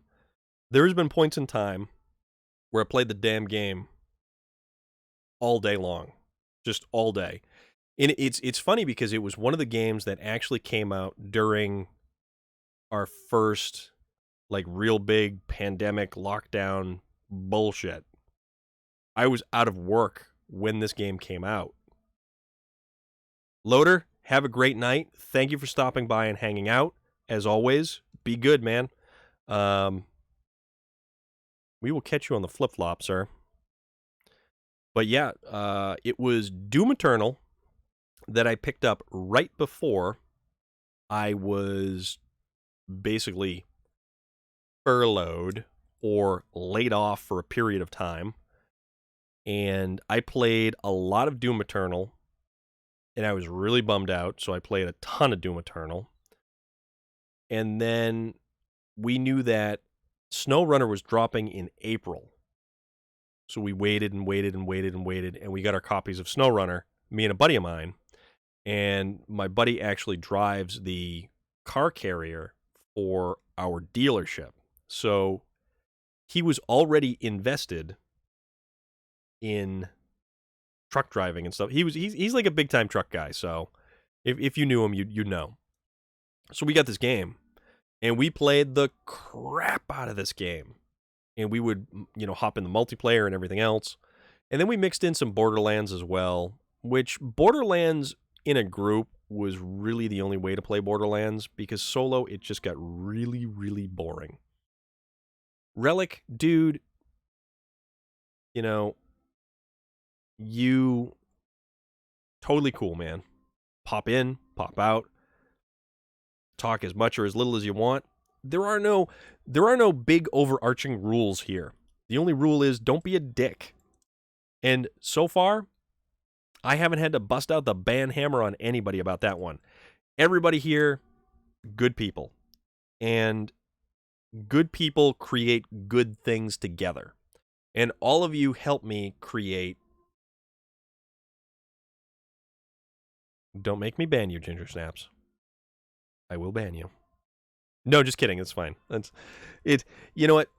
But you've got to have fun. Everybody needs to have fun. We are in a weird, stupid, crappy, awful situation in the world around us, and this is what we've got. This is our connection. This is our ability to bridge gaps and bring people together. So I'm going to play SnowRunner, and I'm going to talk to people, and I'm going to have a good time doing it. So that is what I enjoy, because I am Storm of Iron. This is SnowRunner. This is my little corner of the internet. And if you haven't hit that follow button, hit that follow button, because you will get notified when I go live. And it's usually during the week after I've worked all day. And I've worked all day. Well, I mean, I guess we can say work in quotation marks, because it was it's been a slow week. It's been a really slow week, but technically I'm still getting up at 5 o'clock in the morning to haul my butt to work, to be there until 4 or 5 o'clock in the afternoon, to come home, do this, and hang out with every single awesome person that is out there. Effin' General Norman. I love that, and I like your new name, the little change that you added in there. Thank you again for earlier. Always appreciated, because any contributions that go towards the channel help the channel. And it allows me to do what I do, It's totally cool. I mean, you, sir, are definitely one of the reasons why I was able to upgrade to this really nice microphone.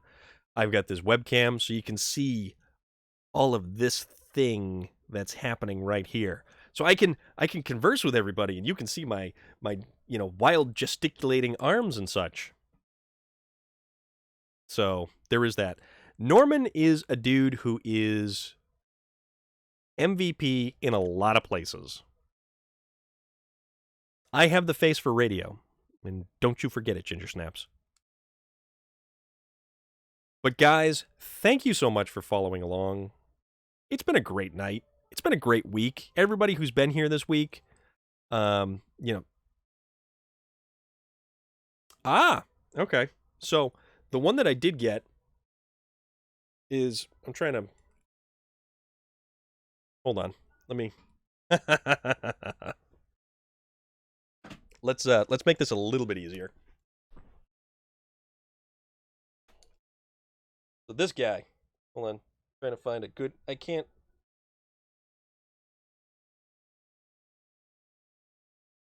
That one right there.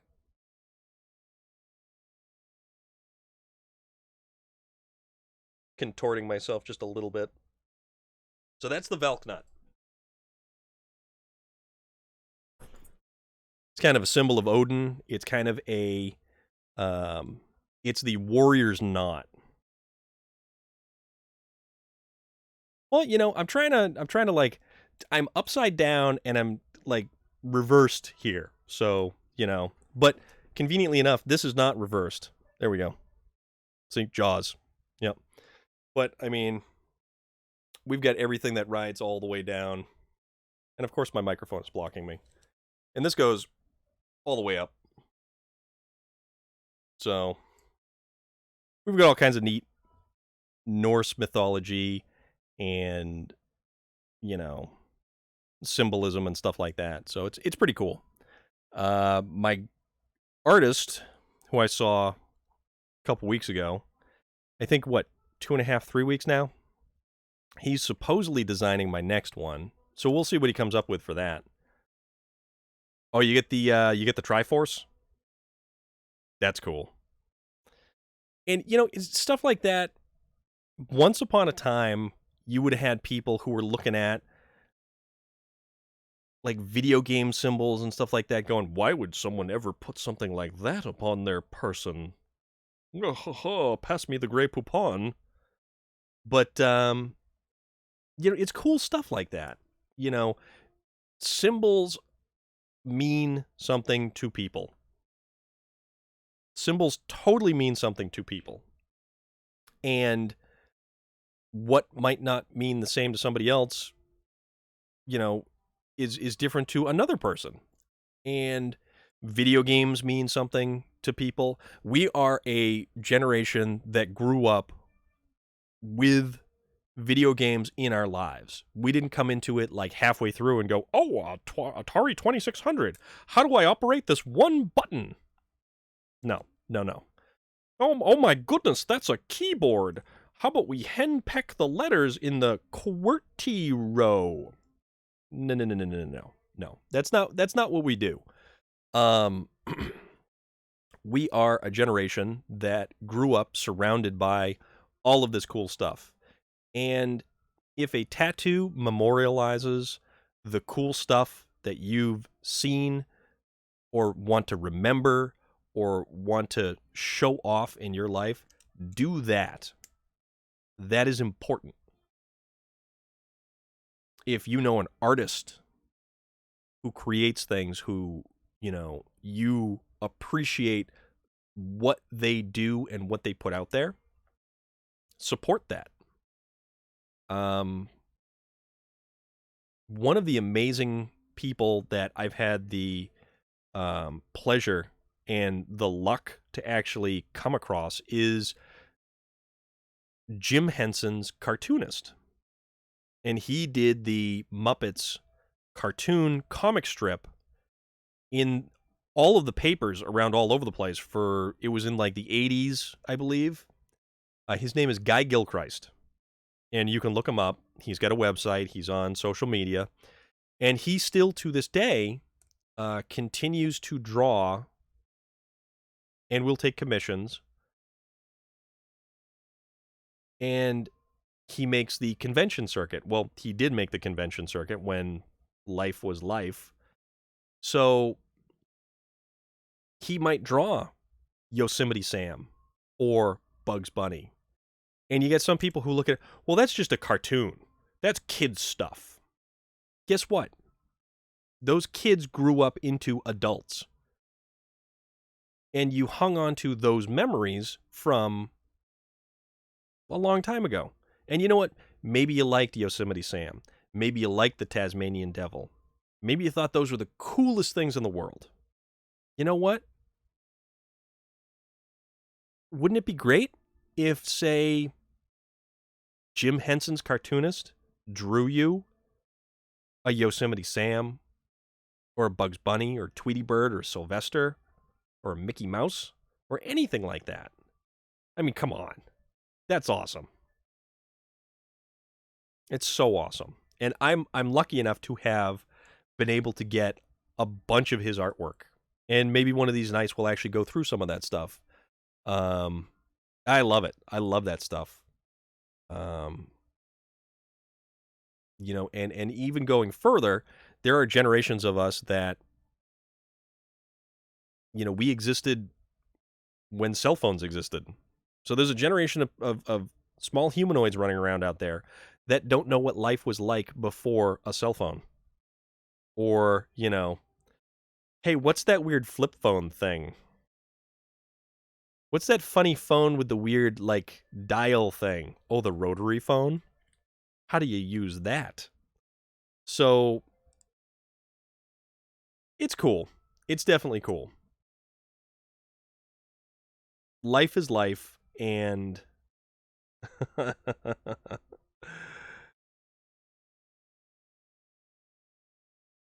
yeah, you are tech support, Ginger Snaps. You are absolutely tech support. But no, I guess I'm going to leave you on that note that if you have a passion for something, don't ever let anyone tell you it's childish, it's immature, or you've outgrown it, or why would you be into something like that? That's silly. That lacks imagination. That lacks passion. That lacks, you know, heart for something. So, Norman, you've got that Triforce. That's awesome. Ginger Snaps, you've got your tattoo, which is awesome. I've got pictures of cartoon characters. That is awesome. I've been to, you know, a couple of conventions and got really cool autographs on pop figures. That's pretty cool too, because it's a memory and it's a exactly, Norman, exactly. But it's unfortunate that people don't have that same kind of passion, and we exist way too much to tear other people down and just kind of dump on people, and that sucks. And instead of someone who's got an interest in something that, you know, somebody else deems immature, and they're vocal about how immature that interest is, guess what? Video games. Look at that. Look how far and how different the social perspective on video games has been. You know, being a gamer, you know? So, if you like something, I respect that. If you have an interest in something, I support that.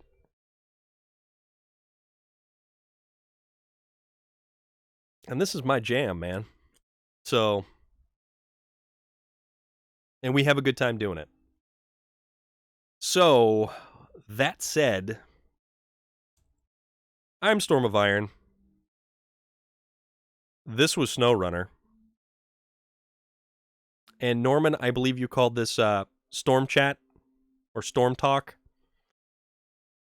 which is a very fitting idea. And we will have to come up with a really, oh yeah, we definitely do have to raid somebody. Who might we raid? Storm Talk, yes, that is what it is. I am going to have to make a logo for that. So let's see who is on. Ooh.